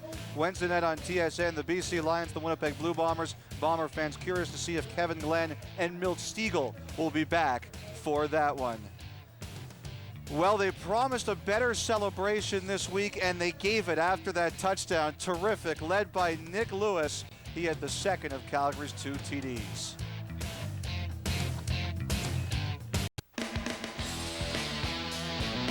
Back in the day. Brought to you by Nissan Versa, the larger-than-life small car. Players can dominate a game, some can even own a year, but when you flip open the CFL history books of the 90s, it's simply known as the Flutie decade. Doug Flutie became the 4th Heisman winner to come north, and as it turns out, his game was perfect for 3-down balls. What he gave away in height, he made up for in speed, determination, and creativity. Toss or run. Flutie always left his opponents guessing, something he didn't do on awards night, capturing the league's most outstanding player award 6 years out of 7. 3 Gary Cup rings, each time the team's MVP. Flutie's record 6,600 plus yards in a season has never been approached.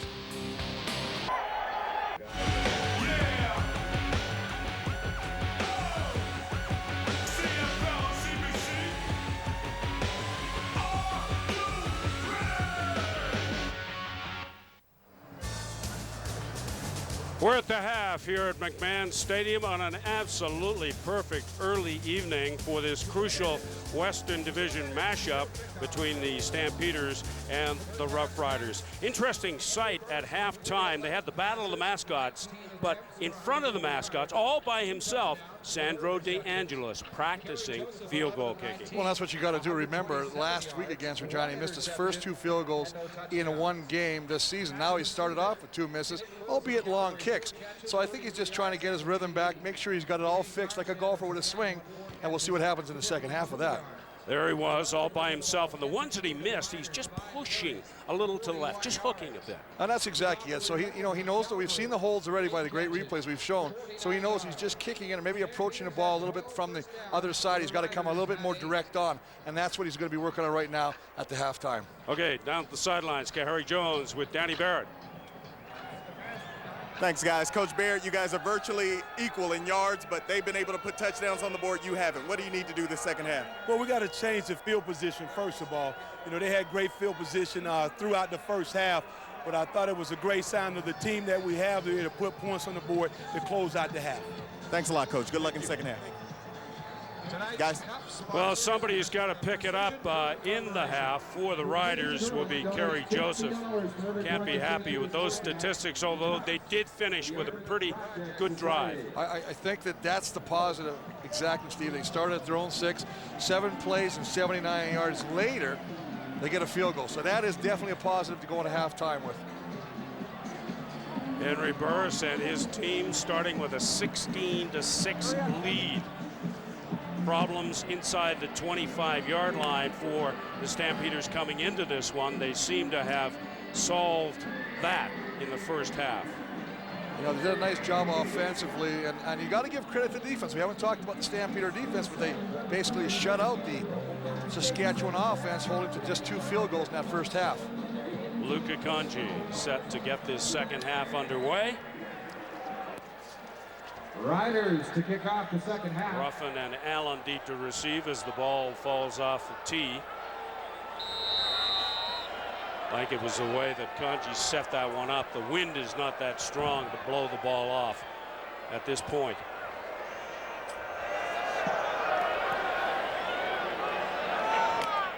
Allen gets up to about the 33-yard line. Number 32, David Allen on the return for Calgary. Burris and the Stampeders once again will get pretty good field position to begin this second half. Henry Burris basically doing it the opening drive, finding a touchdown. He's got a nice one to David Allen, and of course to the right side again. He's got Nick Lewis on the little slant pattern. It looks like he's favoring from those stats. They're pretty evident. The right side of that football field. Burris and the Stamps first and 10 from their own 33. Reynolds crosses the 36-yard line before he's brought down. A gain of 4. Steve, I want to really see, we're going to have to watch to see what happens.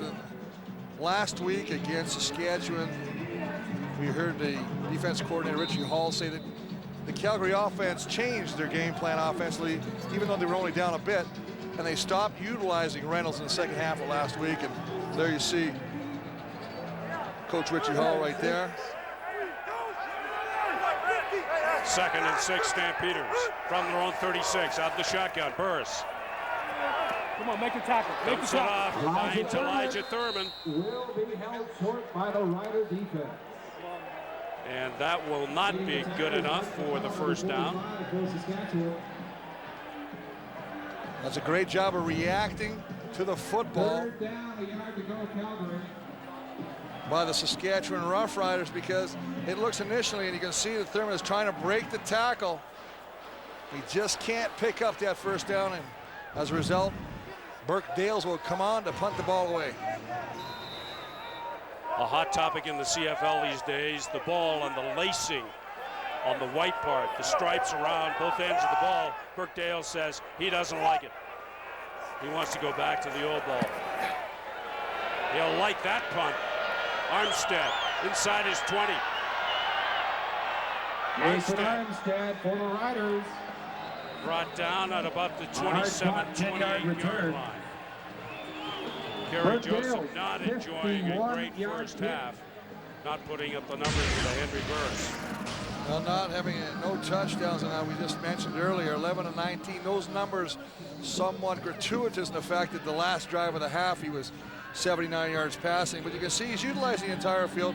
He's thrown a pick here, and he's very fortunate because he's almost thrown another pick to the left side that we saw Kobe Reinhardt almost get his hands on for a 2nd interception.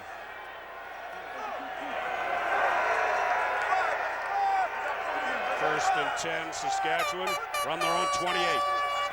First offensive series of the second half for Joseph. Finds French. Kerry Joseph French brought down at the 35-yard line by Reinhardt.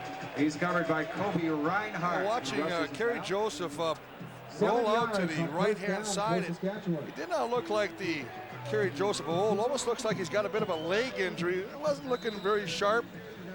Almost hobbled up as he tried to roll out. Take a look as he rolls out here. He's trying to go, and he's kind of almost hopping as you see him taking off to get to that short side of the field. 4th catch for French. He has 32 yards in this one. 2nd and 3 for the Riders. Joseph, shovel pass, finds Dorsey.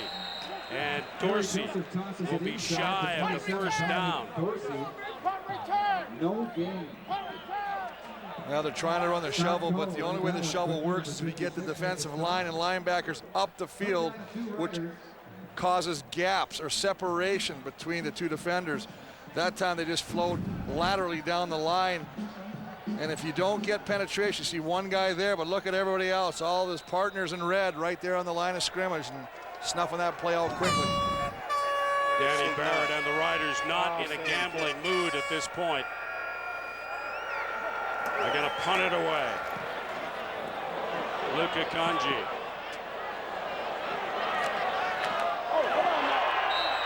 And hit soon as he picked up the ball. McKenzie downfield. So when we come back.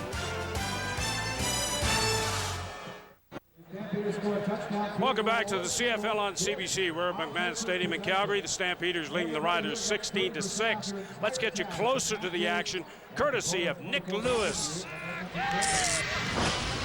But I'm going to bait him so he comes straight up like he's going to just make the tackle, and I'm going to hit him late. But if you stay still, then he's going to be able to get you a little bit. What's up, Texas boy? What's up, Texas boy? Stampeders haven't had a first down since Lewis's TD. 1st and 10 from the 34. Reynolds into the arms of Fred Perry. That Saskatchewan defense has done a pretty good job. Well, Fred Perry, Nate Davis again plugging that middle. Right in the middle, you can see there's big Nate taking on the blocker, fighting through. As you said before, Fred Perry once again at the bottom of that pile, taking the wheels off that locomotive. They picked up 2, 2nd and 8 from the 36. Burris fires wide to the right, complete to Rambo. And Rambo did the rest of himself once he eluded that first tackle. Well, you can never fall asleep on that far side of the wide side corner. And that play, one-on-one, man-on-man coverage, Armando Curry just sitting soft. A lot of cushion given to Rambo, and by the time he gets the ball, he's making it up. And when you have to react to the ball that quickly, a lot of times the receiver can make a move on you and make you miss. That's exactly what happened. 17-yard pickup. 1st and 10, Calgary. From the 54. Burris with the play fake. Picked off. Bush. And Bush gets his way to the 53-yard line with the interception. Well, Henry Burris should not have made this decision. He tried to force the ball to Copeland. David Bush is sitting there. This ball is thrown into coverage. Closest receiver to it was David Bush, the defender. And the first turnover for Saskatchewan, you can see he just throws off that back foot. He almost doesn't see number 5, David Bush. Big turn of events for the Saskatchewan team. So Bush and the Riders are now 1st and 10. Joseph down. Reinhardt.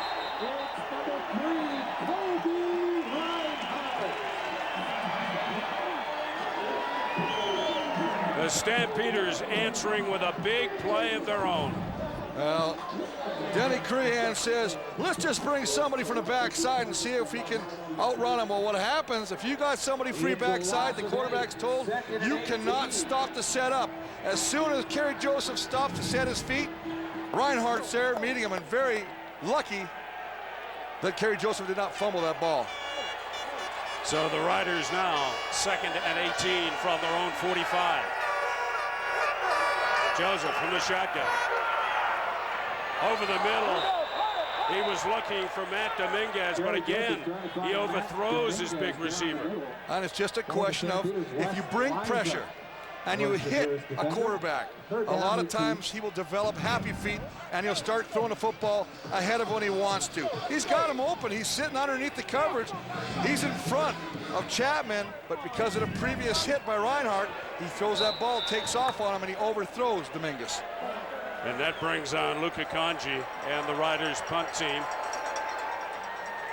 Kanji will get the punt away from his own 35. A better one. Allen. Flag is down. As a flag comes in, 42-yard late flag, and usually that's against the returning team. It's going to be a block, a legal block by the Stampeders.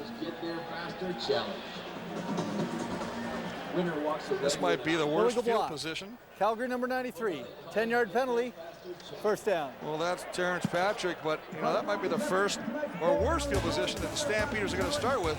You're watching the CFL on CBC.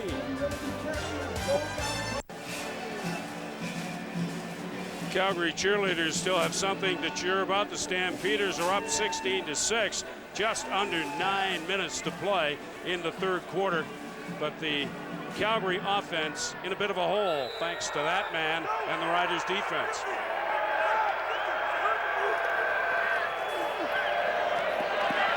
Copeland hangs on, stops short of the 20. Quick throw by Burris to Copeland, trying to get the playmaker the ball. 2nd and 5, Calgary. Once again, you see Fred Perry trying to disrupt the throwing motion, a rhythm of Henry Burris. Jermaine Copeland, who led the CFL in yards in 2003, last 4 seasons, pretty outstanding yardage, 4,587, but 33 touchdowns. He is a playmaker. Burris. Again, complete to Thurman. Thurman drops short of the 30-yard line. Well, methodically just picking whatever he feels is the weakness in the coverage.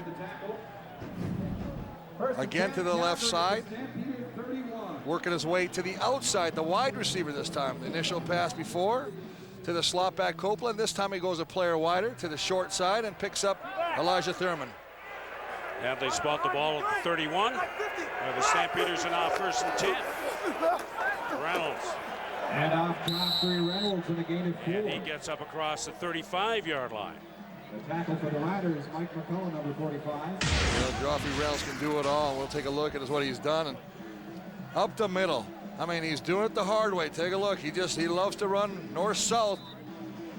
Biggest gains, 8 for 39 yards.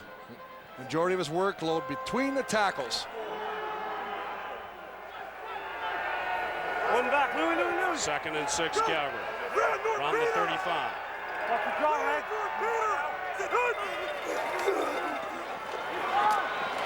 That time, the quick pitch. Morgan reads it well.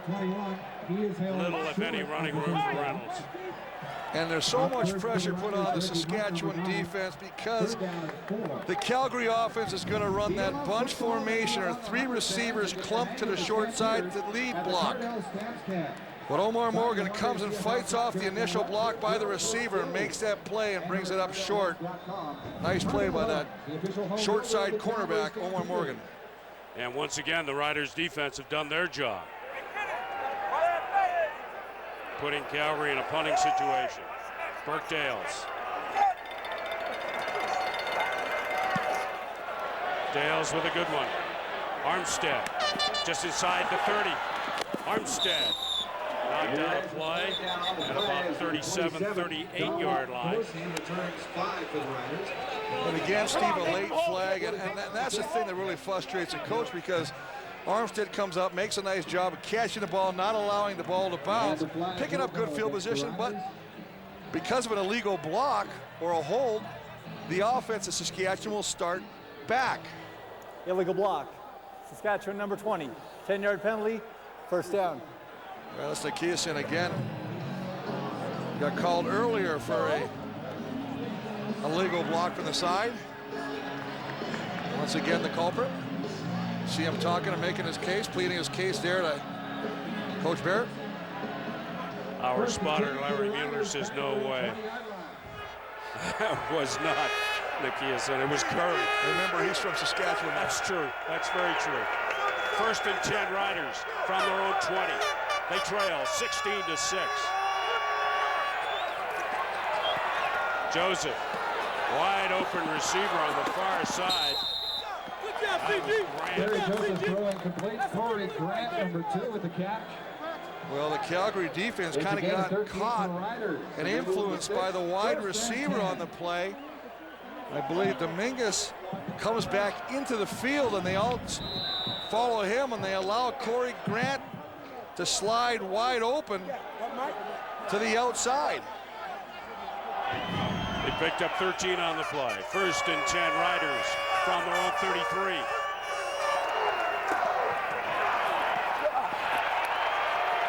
Kenton Keith does well to find the hole and then do the rest himself. Well, Kenton Keith, we talked earlier, had to be a factor. I mean, he has only carried the ball 5 for 41, respectable yard per carry average. I still think the need to utilize him more. We saw him again when he gets the ball, Steve. His second effort is never questioned because he spins, he's hard to bring down, and he is so quick to the hole. Those were the numbers prior to that rush. 5:39 to play as they bring out the chains. And it looks as if the Riders will have enough for the first. Or are they short? Oh, they're short. How about the nose of the football? And remember, every time you get this 2nd and inches, a lot of coaches sometimes like to pull a play out of the bag and go deep, thinking that they're anticipating the quarterback sneak. Well, you got a guy behind the center who can run well with the ball, and Kerry Joseph. He'll keep it. He does, and he'll have the first down. They only needed inches to keep this drive alive. And it is 1st down, Saskatchewan. Nice surge by the interior of that offensive line. You don't talk a lot about Jeremy O'Day, the center, 10-year veteran. He will be the center of that force. And Big Freddie Childress, the guy they call Big Chill. Andrew Green, 2 former outstanding offensive linemen of the year winners. Either side of O'Day doing a nice job. Less than 5 to play, 3rd quarter. 1st and 10 Riders from the 44. Quick pass taken by French. Reinhardt covering on the play. And you have to be impressed with the fact that the receiving crew and Jason French in this case, after they catch the ball, they're not content with just catching the ball. Look at how they try and break away. I mean, that's what you want out of a receiver. Not just be satisfied with catching the ball, but doing something after you catch the ball. This is deja vu all over again for the Riders. Just like their drive at the end of the opening half here at McMahon. 1st and 10 from the 54. Kenton Keith brought down by Grace. Oh, that's a great job by John Grace to knife in there from the backside. He's the far side linebacker. And he reads this and goes underneath the blocks or behind the blocks. He's going to stutter step. He's going to bring it one more time to the outside, but you see coming through the backside, number 7, John Grace. John Grace, the defensive player of the year last year in the CFL. 157 tackles all over. A playmaker on defense. 2nd and 10 Riders. Joseph puts it up. He was looking for Grant. In and out of the arms of Corey Grant, who stretched out to try and bring it in. Well, initially I thought Kerry Joseph had to get rid of that ball because he was under tremendous pressure. And I thought he had overthrown this as a result. But Corey Grant almost manages to run underneath this ball. Safety blitz. Trey Young, 33, coming up the middle. And just about comes up with a circus catch. So that will bring on the much maligned punter of Saskatchewan, Luka Kanji, looking for a big one, and he gets it. Allen at his 5. Allen battles his way up to the 10-yard line. So when we come back, Burris will start from the 10. You're watching the CFL on CBC.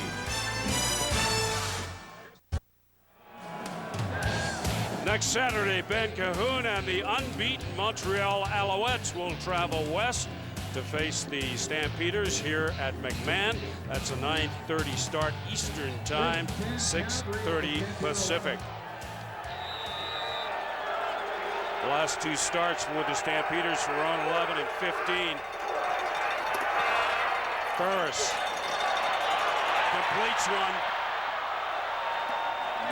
Nick Lewis, our mic'd up man, gets the first down.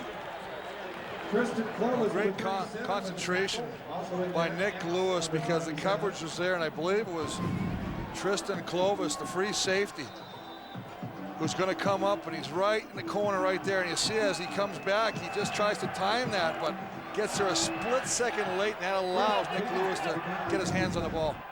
Lewis, 5 catches for 49 yards. 1st and 10, Stampeders from their own 27.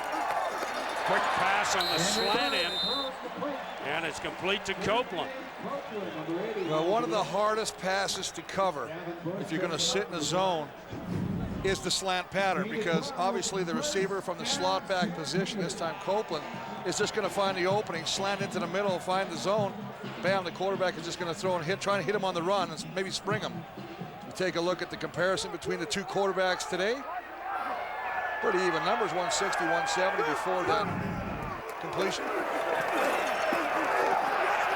Reynolds across the 50-yard line.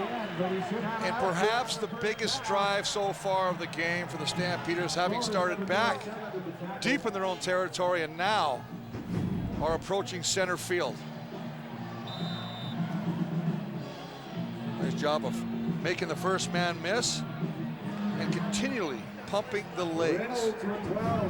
That's something the Stampeders and Steve Barato had in the first half, was excellent field position to start their drives. Reynolds, nowhere to go that time, gets back to the line of scrimmage, but Hunt is there to pull him down.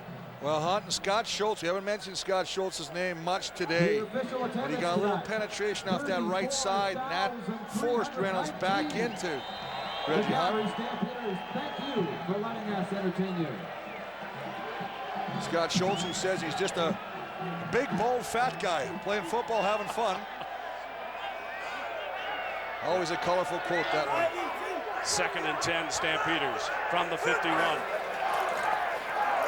Joseph passes over the middle, but it skipped once before it found the arms of Lewis. Again, good decision by Henry Burris to try to get the ball to Lewis. As you say, the ball a little low. Coverage was there.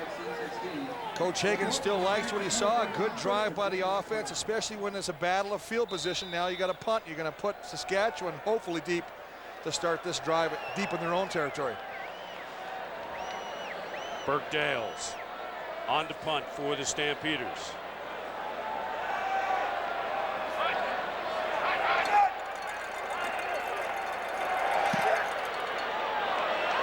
Armstead at the 11.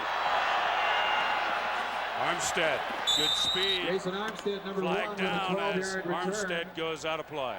You know, it just frustrates me, Steve, that every time we see it, almost on every return, on every game we've worked or watched, there's a flag all the time on a return. I think they maybe have to reevaluate this. 2 planes of blocking, the front and the back. Last year we were 4 sides, and helmet had to be in front of the person. Saskatchewan, 10-yard penalty, first down. That's just tough. It's tough every time, it seems. It really hurts the return game. Only one, I believe, 1 touchdown to date returned by a returner on special teams. And last year, I think there was about 10 by this time. So once again, the Riders will not have excellent field position from which to start this drive. They're 1st and 10 at their own 13. They trail 16-6. Joseph and Reynolds back at 13 for first down.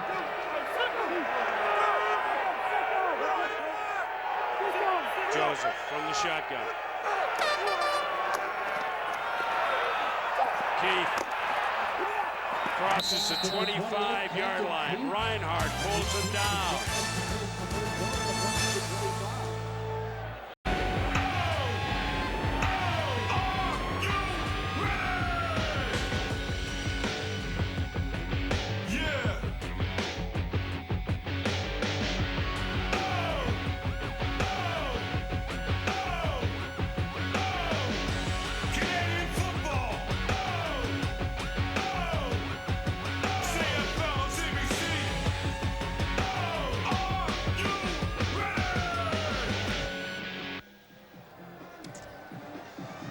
Saskatchewan fans with something to cheer about, a 13-yard pickup, and the Riders are 1st and 10 from their own 26-yard line as we begin the fourth quarter here at McMahon. 16-6, Stamps leading. Well, you can see it was basically a defensive struggle in the third quarter. The only thing was an interception by Saskatchewan. David Bush could not convert it into any points though. Backs are in the I formation. They give it to Armstead. And Armstead. Armstead struck out short of the first down. John Grace, number 7. Well, Armstead, who was rushed for a touchdown this year already on a reverse.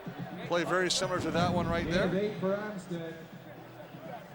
It's going to come in from the backside slot back position. Going to get a lead block from Chris Zarka. Brought down eventually by John Grace. Riders mixing up their offensive formations. They've had the I and the T formation. That time they give it to Zarka, his first carry of the game. Well, just great penetration by Brian Clark. He is so smart. He makes all the checks, all the defensive checks at that linebacker position. He's right here. Now just watch him as he just finds the opening, sees the hole, recognizes the play, and finishes it. They needed 3 yards to keep the drive going. They come up short, and that'll bring on Luka Kanji and the Riders punting team.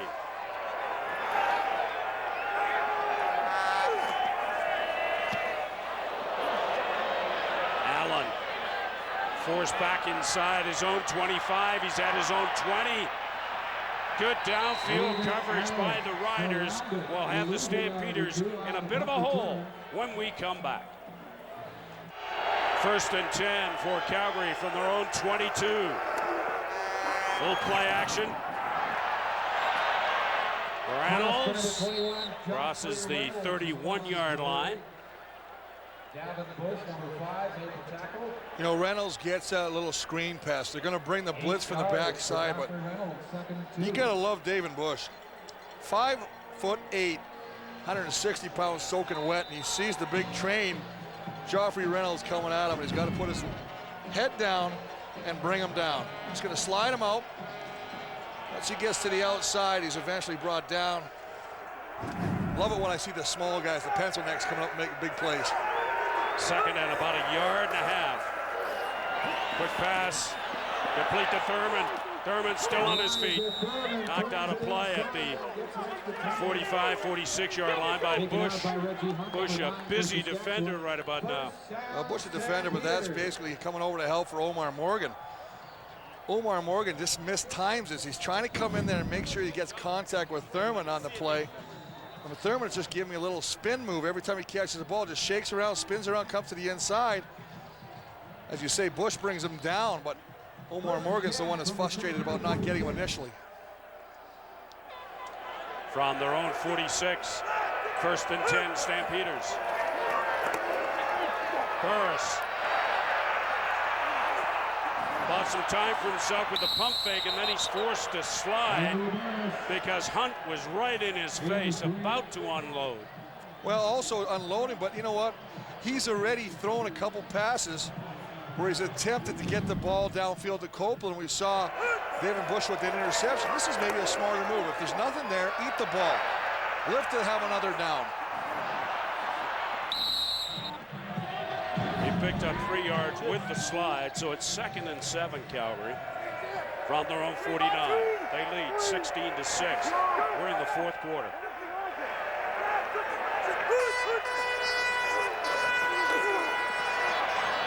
Burris. He was looking for Rambo. That was not one of his better throws. Well, it's good pressure. They brought Reggie Hunt on the blitz from the top side. Henry Burris just could not find. He's just going to see the blitz coming from the backside right there. He just about gets to Burris, but good coverage down the field on Rambo. Stamps looking for a big punt from Burt Dales, who's had a good afternoon punting. This punt will come from his own 40.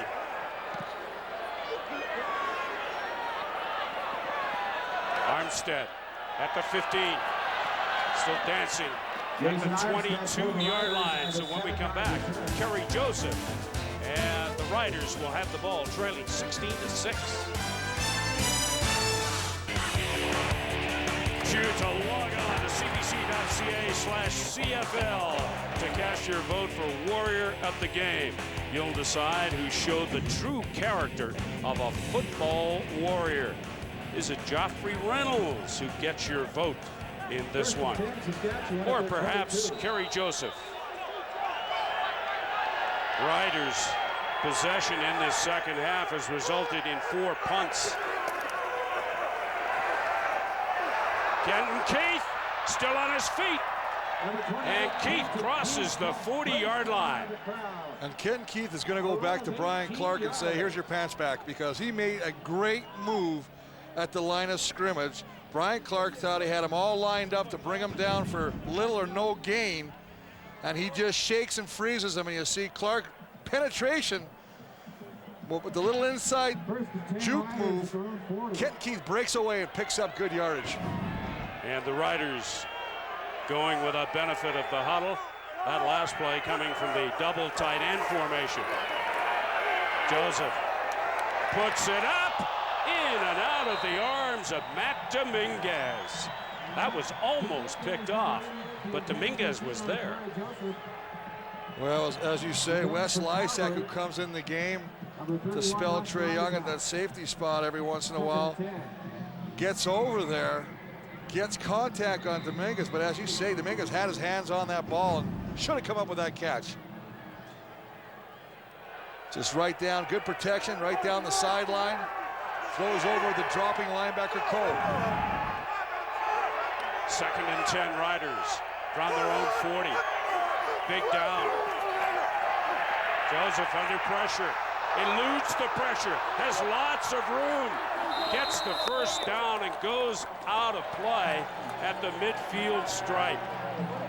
Well, you know, Steve, I talked about this earlier. He is limping. We talk about a warrior. This is a warrior. After that hit and took the first series, again, we know that he likes to take off with the football. Something's there, but this is not characteristic or vintage Kerry Joseph. Look at him. He's like a horse with one leg that's been gunshot. Take a look what he did last week. Might have driven that knee down in at Mosaic Field at Regina. A warrior indeed. 1st and 10 Riders. Keith. And Keith close to the first down. Well, I, for one, am happy to see an offense utilize all its weapons. And today it seems like the Saskatchewan Roughriders have rediscovered Kenton Keith. Whether he's running the ball or catching it out of the backfield, they're going to bring the sticks into measure. We say if any offense has weapons, as it comes up a little short, utilize your weapons. Otherwise, why dress them? This drive started at the Riders' 22-yard line as they bring out the chains to measure. Just over the length of the football shy. I don't think there's any question what Danny Barrett will do. Riders are 2nd in inches. Again, Kerry Joseph, a very capable running back when need be in a short yardage situation. A miscommunication on the part of Joseph and his center, Jeremy O'Day. Well, that is just this isn't O'Day's fault. I believe that Kerry Joseph pulled out from the center early and took his eyes off the ball. I think he was so worried about getting everybody in their proper position. And that's as good as a turnover in my books, because the fact is, with less than a yard to go, it's pretty much an automatic first down. They would have had another fresh set of downs as a result of this fumbled exchange. Kanji's on the field. Why, oh why, did they not go the quarterback sneak? I agree with you, Steve. Don't try to get too fancy. Keep it simple, stupid. Kanji with a timely punt. He has found his stroke in the punting department. A big single point for the Riders. They trail 16-7.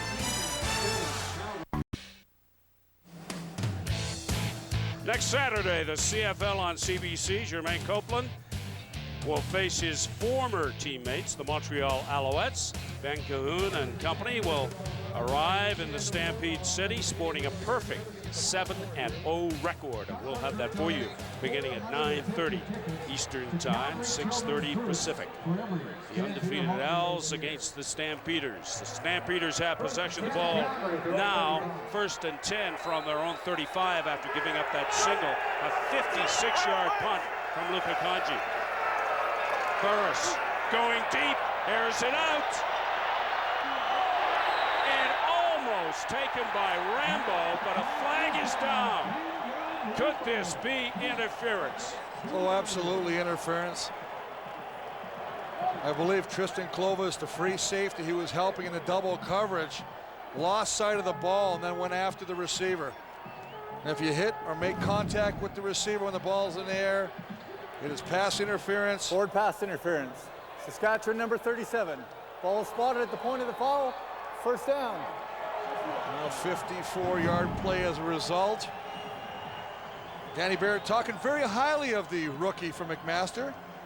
This 4th start this afternoon, and that time made the wrong decision against the veteran Rambo. Now it's 1st and 10 Calgary on the Riders, 21-yard line. Reynolds runs it into his own player and then bounces down inside the 15-yard line. Good second effort there by Joffrey Reynolds. Well, he's been doing it all afternoon. They showed his rushing chart earlier in the 3rd quarter, and he really thrives between the tackles.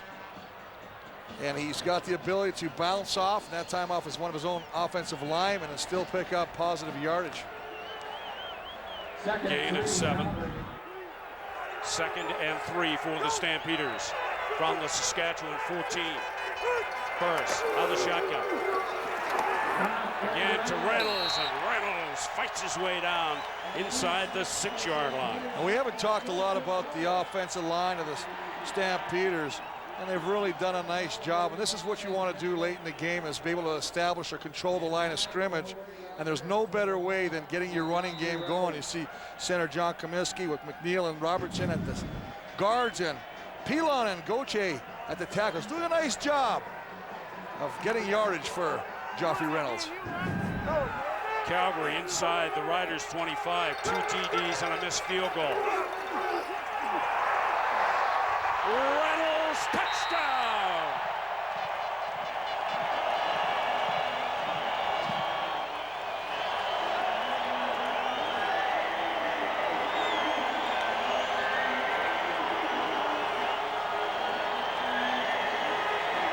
It's a 6-yard touchdown run for number 21. 3 plays in a row. They call number 21's number, and this time stutter step, freezes the defense, gets to the outside. Love how he switches the ball away from the defenders and is not denied until he crosses the goal line.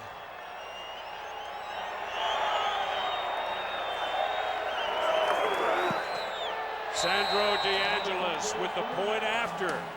And the Stampeders now lead 23-7.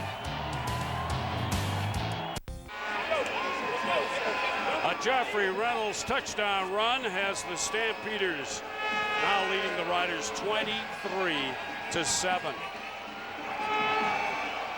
17 carries for 95 yards for the big running back this afternoon here at McMahon. First points in the second half for the Stampeders as well. DeAngelis has it go out of play at the 16-yard line. Saskatchewan's offense will come and take that at the 45. But that was a great job of getting great blocks by you. I want to show you something now. Here is your guards, and your running back. That's West Case. Now watch as they block in. Robertson pancakes Reggie Hunt. Wes Cates gets the outside linebacker, and then it becomes a foot race, and Reynolds is always going to outpower Tristan Clovis in a chase position. Pretty good afternoon's work for Steve Barato and the Calgary offense led by that man, Joffrey Reynolds. 1st and 10 Riders from their own 45. Pass over the middle of Keith. Kerry Joseph passing complete for Kenton Keith, number 28. And Keith up to the 53-yard line. Short of the first down marker by a couple. George White, number 38. You see Kerry Joseph, and we've seen him a lot counting clouds in the sky because he's been punished early by Abdullah and often, as we see Kobe Reinhardt coming from the backside. A lot of pressure, a lot of hits, a lot of times Kerry Joseph has pulled himself off the field. Quick pass this time to Armstead, and he crosses the midfield stripe. Well, they're trying to get the ball into Jason Armstead's hands, but I really believe with 5:23 and ticking, you got to go downfield right now. You're down by a few. You've got to get something positive. And the Calgary defense kind of doing a remake of last week where the Saskatchewan defense shut out Calgary from scoring a touchdown. Right now they got the goose egg going as well. Just over 5 to play. Joseph. And Dominguez will be close to the first down marker. Nice job of Matt Dominguez to get that ball and continue fighting for yardage. 9 yards on that, making it a 2nd and 1.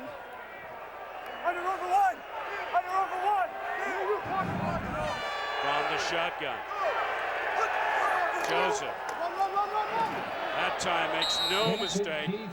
Goes to Kenton Keith. He crosses the 40-yard line. He will have the necessary yardage for the first down. And as Kenton Keith sidestepped the would-be tackler at the line of scrimmage, he tripped himself up, and I believe if he would have kept his footing, he might have gone all the way, because there was definitely no defender in front of him when he went down. 1st and 10 Riders from the stance 40. Joseph lost some time with that fake, but he passes out of bounds. He was looking for Armstead, and Armstead really had no chance on that one. You saw the back judge, Heinz Brademan, getting involved in the play, number 40, taking a shot, trying to get a couple votes for the Warrior himself.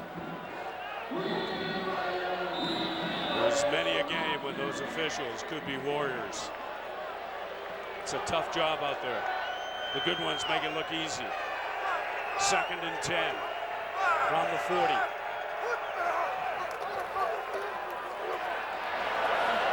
Joseph bought some time with the fake and then over the arms of Matt Dominguez. Dominguez kicking the signage in frustration after that ball sailed way over his head. Well, first off, this is a very difficult throw. He's going to this opposite way to the short side. He's got to throw cross body, and as he throws cross body, the ball just sails because he's not throwing in a natural quarterback rhythm of leading through and falling through your foot. And I think that's one of the reasons that ball took off on him. No other option for Danny Barrett and the Riders. They've got to go for it. 3rd and 10 from the 40. They're down 23-7. Joseph has time, and he fires incomplete. Joseph's pass intended for number 8. Was it intended for Fantuz or Armstead? I believe it was in the direction of Andy Fantuz, but I really got to tell you, I think that Kerry Joseph is hurt. He had an opportunity again on that play, I think, to pull the ball down and run. Watch him as he sets down, and look at the alley here. He's got to throw or to run if he takes off with that ball. He seems to be hesitant to pull that ball down now, Steve, and run with it. And that is a very big weapon in the Riders' arsenal when he's 100%, his ability to run the ball. 1st and 10, Stampeders from the 40.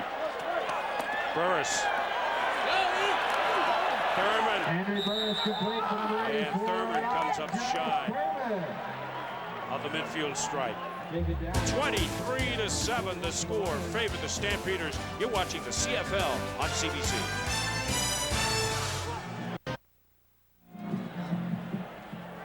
He never met a microphone he didn't like, and that's why we've got Nick Lewis mic'd up. And for Joffrey Reynolds, number 21. All right, I told you, quit saying all right.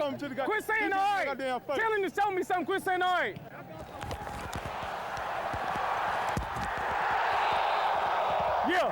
Yeah, talking to the mic. Talking to the mic. Talking to the mic. He's having fun out there, and right now his team is leading 23-7. Trying to put the icing on the cake of this series against the Riders. 1st and 10 from the 54. Burris from the shotgun. Swings it out to Reynolds. Reynolds with some space. Reynolds still on his feet.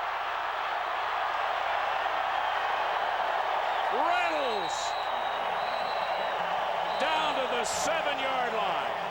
And Steve, they might have forgotten about Joffrey Reynolds in the second half of last week's defeat to Saskatchewan. But I guarantee you, Steve Barato, the offense coordinator, would not let that happen again today. And boy, little swing pass to Joffrey Reynolds in the backfield, and then the big man does the rest himself as he runs through would-be tacklers. Turns a little short pass. It's a huge gain. A 48-yard gain for Steve Barato's Calgary offense on that play, courtesy of Reynolds. 1st and goal from the 8. And that time, no running room whatsoever for Joffrey Reynolds. Well, Schultz is there to greet him. The Moose Jaw native gave the Moose Stomp to Joffrey Reynolds. One of the few times we've seen Joffrey Reynolds stopped in his tracks. All because of great penetration. John Comiskey, who's really had an outstanding game at center, just lets Scott Schultz get to the short side, and that results in the play being stopped for a loss. Reynolds is out. A passing situation for Henry Burris. Burris completes to Copeland. Touchdown! But a flag is down. Will it come back? Well, I saw David Bush on the ground. It looked like he had just slipped. I saw the flag come down almost simultaneously to that.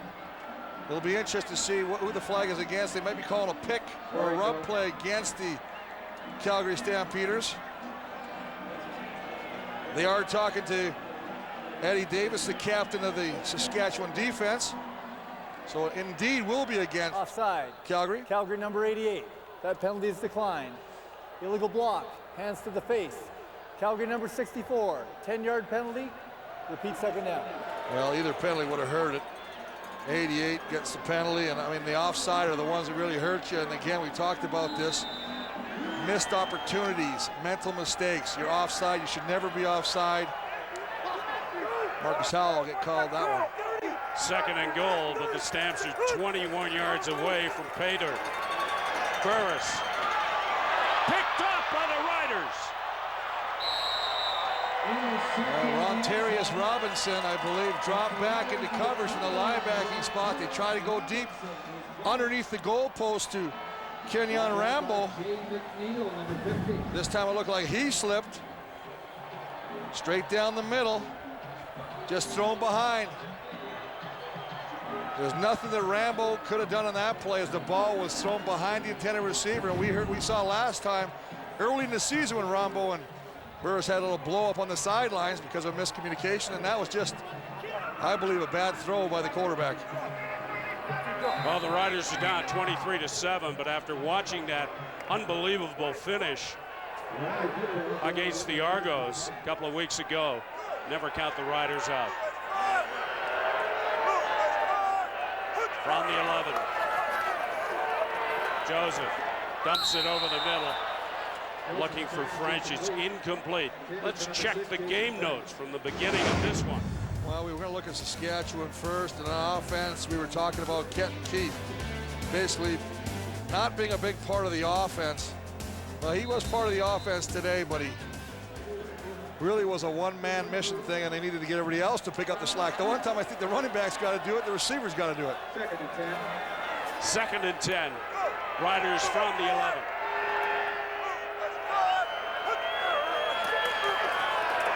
Joseph under a ton of pressure, but gets it away, complete to Fantuz, and Fantuz will have the first down.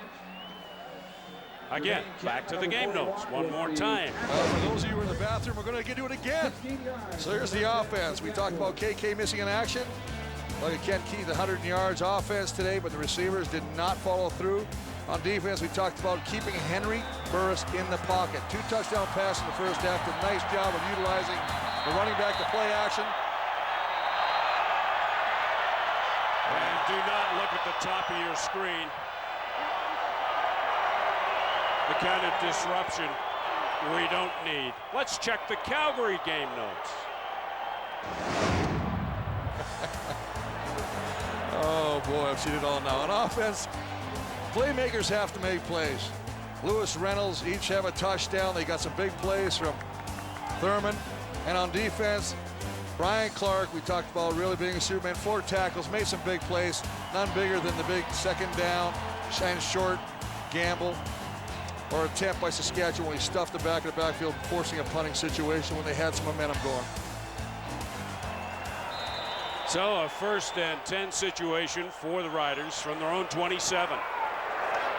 Dominguez forced out at the 40-yard line by Reinhardt, who has had a good afternoon for the Stamps on defense. He really has. Now, a lot of people say, hey, they seem to be going after Kobe Reinhardt a lot because he's made a lot of tackles. But every time they throw him the ball, he's right around the receiver. And Dominguez, who has 5 catches after that one, but basically being held in check. Minute 19 to play, 4th quarter. Riders needing points and a bunch of them. Pass falls incomplete. Jason Armstead was in the area, but the ball wasn't. And once again, Kerry Joseph is helped to his feet, this time by Sheldon Apastet. Happy birthday, we mentioned it earlier. Happy 32nd. Didn't want us to talk about his age. He didn't. When I asked him, he said, 28 would be good enough. He says you're 32, you're too old to play. He's doing a good job today. Got that early first series fumble recovery. 2nd and 10 Riders from their own 41.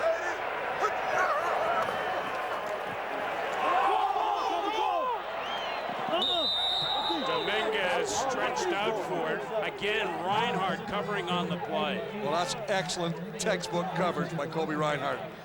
Not allowing Matt Dominguez to even have an opportunity to try and come back to the football. Basically walling him out to the sideline. Nice job of running right in that hip pocket. Again, no other option for Danny Barrett and the Riders. They've got to go for it. They're down 23-7. 3rd and 10 from their own 41. Joseph from the shotgun. Joseph in trouble and down, but a flag flies. They're going to call Abdullah for face mask. He came around the corner. I believe he grabbed the helmet. Yes, they're going to call it against 53. Great penetration from the outside, rounding the corner. Major foul, roughing the passer. Calgary number 53, 15-yard penalty, 1st down. Now there's that rule about the helmet now, but he also can't strike it. He raised right at the top of your screen. Now watch him, he just comes around. And G. Mikowski has no chance because he gets picked by his own running back. Running back gets in the way, that's what springs Abdullah, and you see as he tries to grab him. But it's not a good call, and I don't like the call because he's going down, he catches it for him on the back of the helmet. Joseph puts it up, flag flies, and around the 25-yard line. You know, another flag, but I want to keep talking about this other point because this is driving me crazy. We've seen this before. I understand they're trying to protect the quarterback, Steve, but when the guy is struggling and trying to turn around, and as he's going down, because he'd be hit by another person, and in this instance, Abdullah catches him across the back of the head as he's trying to tackle him. 10-yard penalty. That is, you have to have proper, the ref's got to have some understanding of what really is illegal contact or roughing the passer or head blows. That is not a head blow. So the Riders are moving the chains with the help of the flags. 59 seconds to play, fourth quarter. They trail 23-7. They're 1st and 10 from the 44. Joseph puts it up, complete to French. Gary Joseph throwing complete. Number 6, Jason French with the grab. Well, Stampeder goes down on the play. Calgary's number 53. Abdullah. Raheem Abdullah came back to make the tackle. Good hustle And at the defensive Abdullah's end to down. go all the way back there to make that play for the DN spot.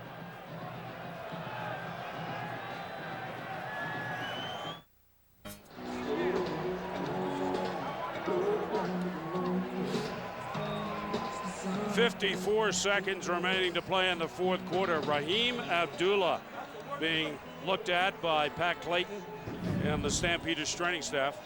I mean, it's just right over here. Now watch as he comes up and recognizes the play, and he just gets out there. And you might think, well, how did he know that pass was going there? That's actually a designed play by Denny Crehan, the defensive coordinator, to drop the end and bring the linebacker, almost switching positions. But he looks like he just got winded on the tackle. Maybe buying the Stampeders defense a little bit of time. Abdullah was the one who started this game for the Stampeders with that big hit very early in the game on Joseph. And I can tell you that hit that he got on Joseph early in the game was a lot harder and a lot more menacing than the one he got called for or flagged for. Well, you take a look at Abdullah's sack numbers, 6 this year. Just a force in that end spot. Tom Higgins happy to bring him over from Edmonton. 2nd and 3 Riders from the Stamps 37. Joseph fakes once and brought down. Demetrius Maxey in on the sack for the Stamps. Well, Maxey will give you the Maximus effort on this play.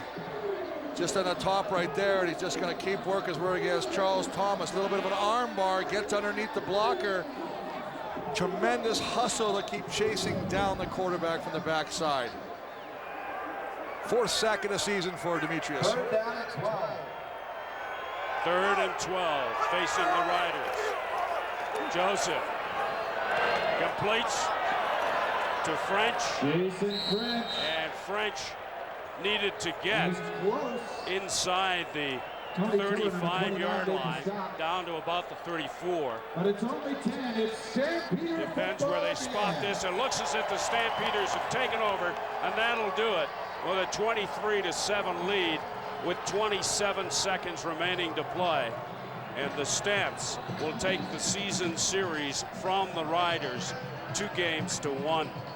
And exact a small amount of revenge for being shut out offensively last week in Regina. This time they turn the tide and shut out that Saskatchewan offense for touchdowns.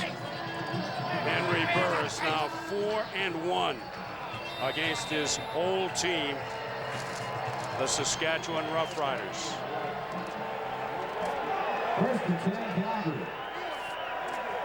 Stamps only have 27 seconds to kill. And Burris will take the knee. Well, Steve, it makes for a very interesting matchup next Saturday with the undefeated Montreal Alouettes coming to town.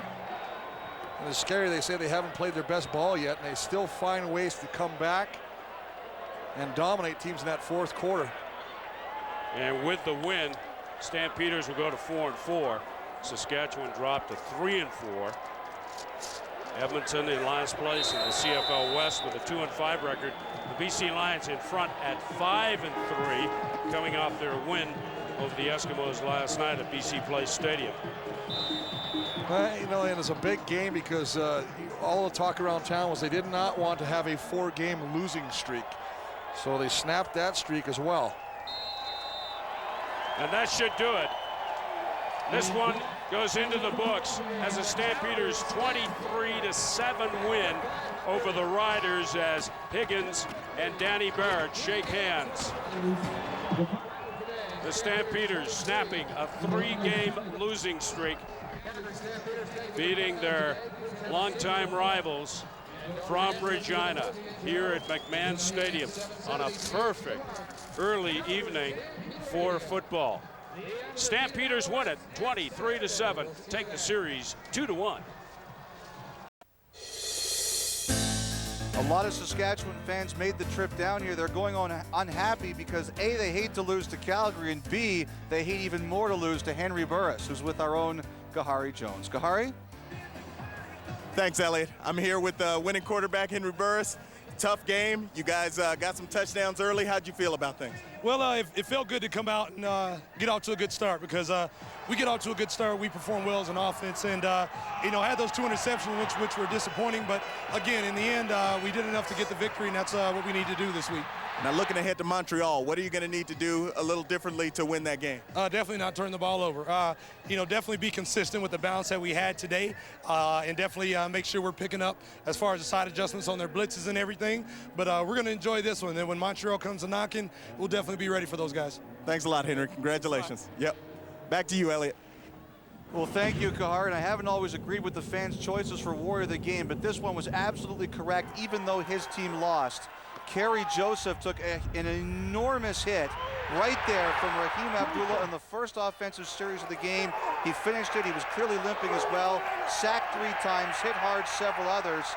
He is one tough SOB to come back and play after some of the licks he took today, and was clearly deserving, even though the team was beaten. Meanwhile, as we take a look, come back to the panel, Greg Frères, I don't think he's ever been so excited. I don't think the birth of his 2 children had him this excited to see Joffrey Reynolds get 3 carries in a row down at the goal line, and they scored. Well, I just don't understand. This Calgary team has been so productive offensively, but they have really struggled getting into the end zone. And I'm thinking, here you got a guy like Joffrey Reynolds who leads the CFL in rushing, 7.4 yards per carry. Give him the ball. And it was great to be able to see them do that. Second touchdown of the season for Joffrey Reynolds. He was 18 carries for 93 yards. The 1 touchdown made me very happy. All right, the other thing I want to talk about is, and this was the situation. It was still 16-6. Saskatchewan had a second down inside at about the 50-yard line of Calgary, 2nd and inches. They botched the play, and then they didn't go for it. Now, Barrett got burned a couple weeks ago against Toronto, an decision I thought he should have gone for it.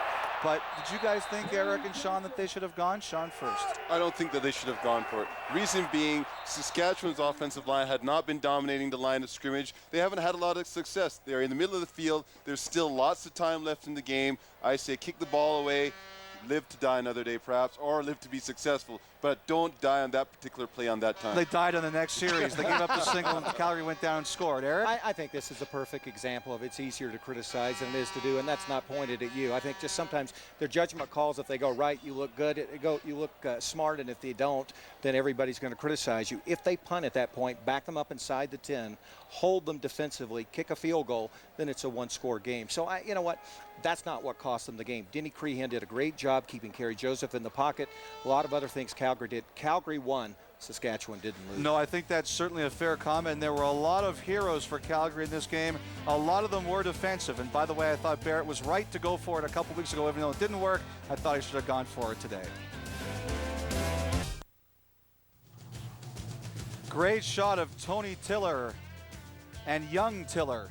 Proud of his dad, and he should be. Dad part of a great defense tonight that manhandled Saskatchewan. Next week, Thursday, CFL on TSN, BC at Winnipeg. Stiegel and Glenn hopefully back for that one for the Bombers. Sports Saturday next week begins with tennis in Toronto. Agassi's out, but Federer is there. So is Nadal, the track and field, the Canadian Nationals. Then we come here next Saturday night. Montreal at Calgary should be a terrific game. The unbeaten Alouettes. Sheldon Napastock with a big fumble recovery. Allen with a big touchdown catch. The Stampeders are celebrating at home tonight.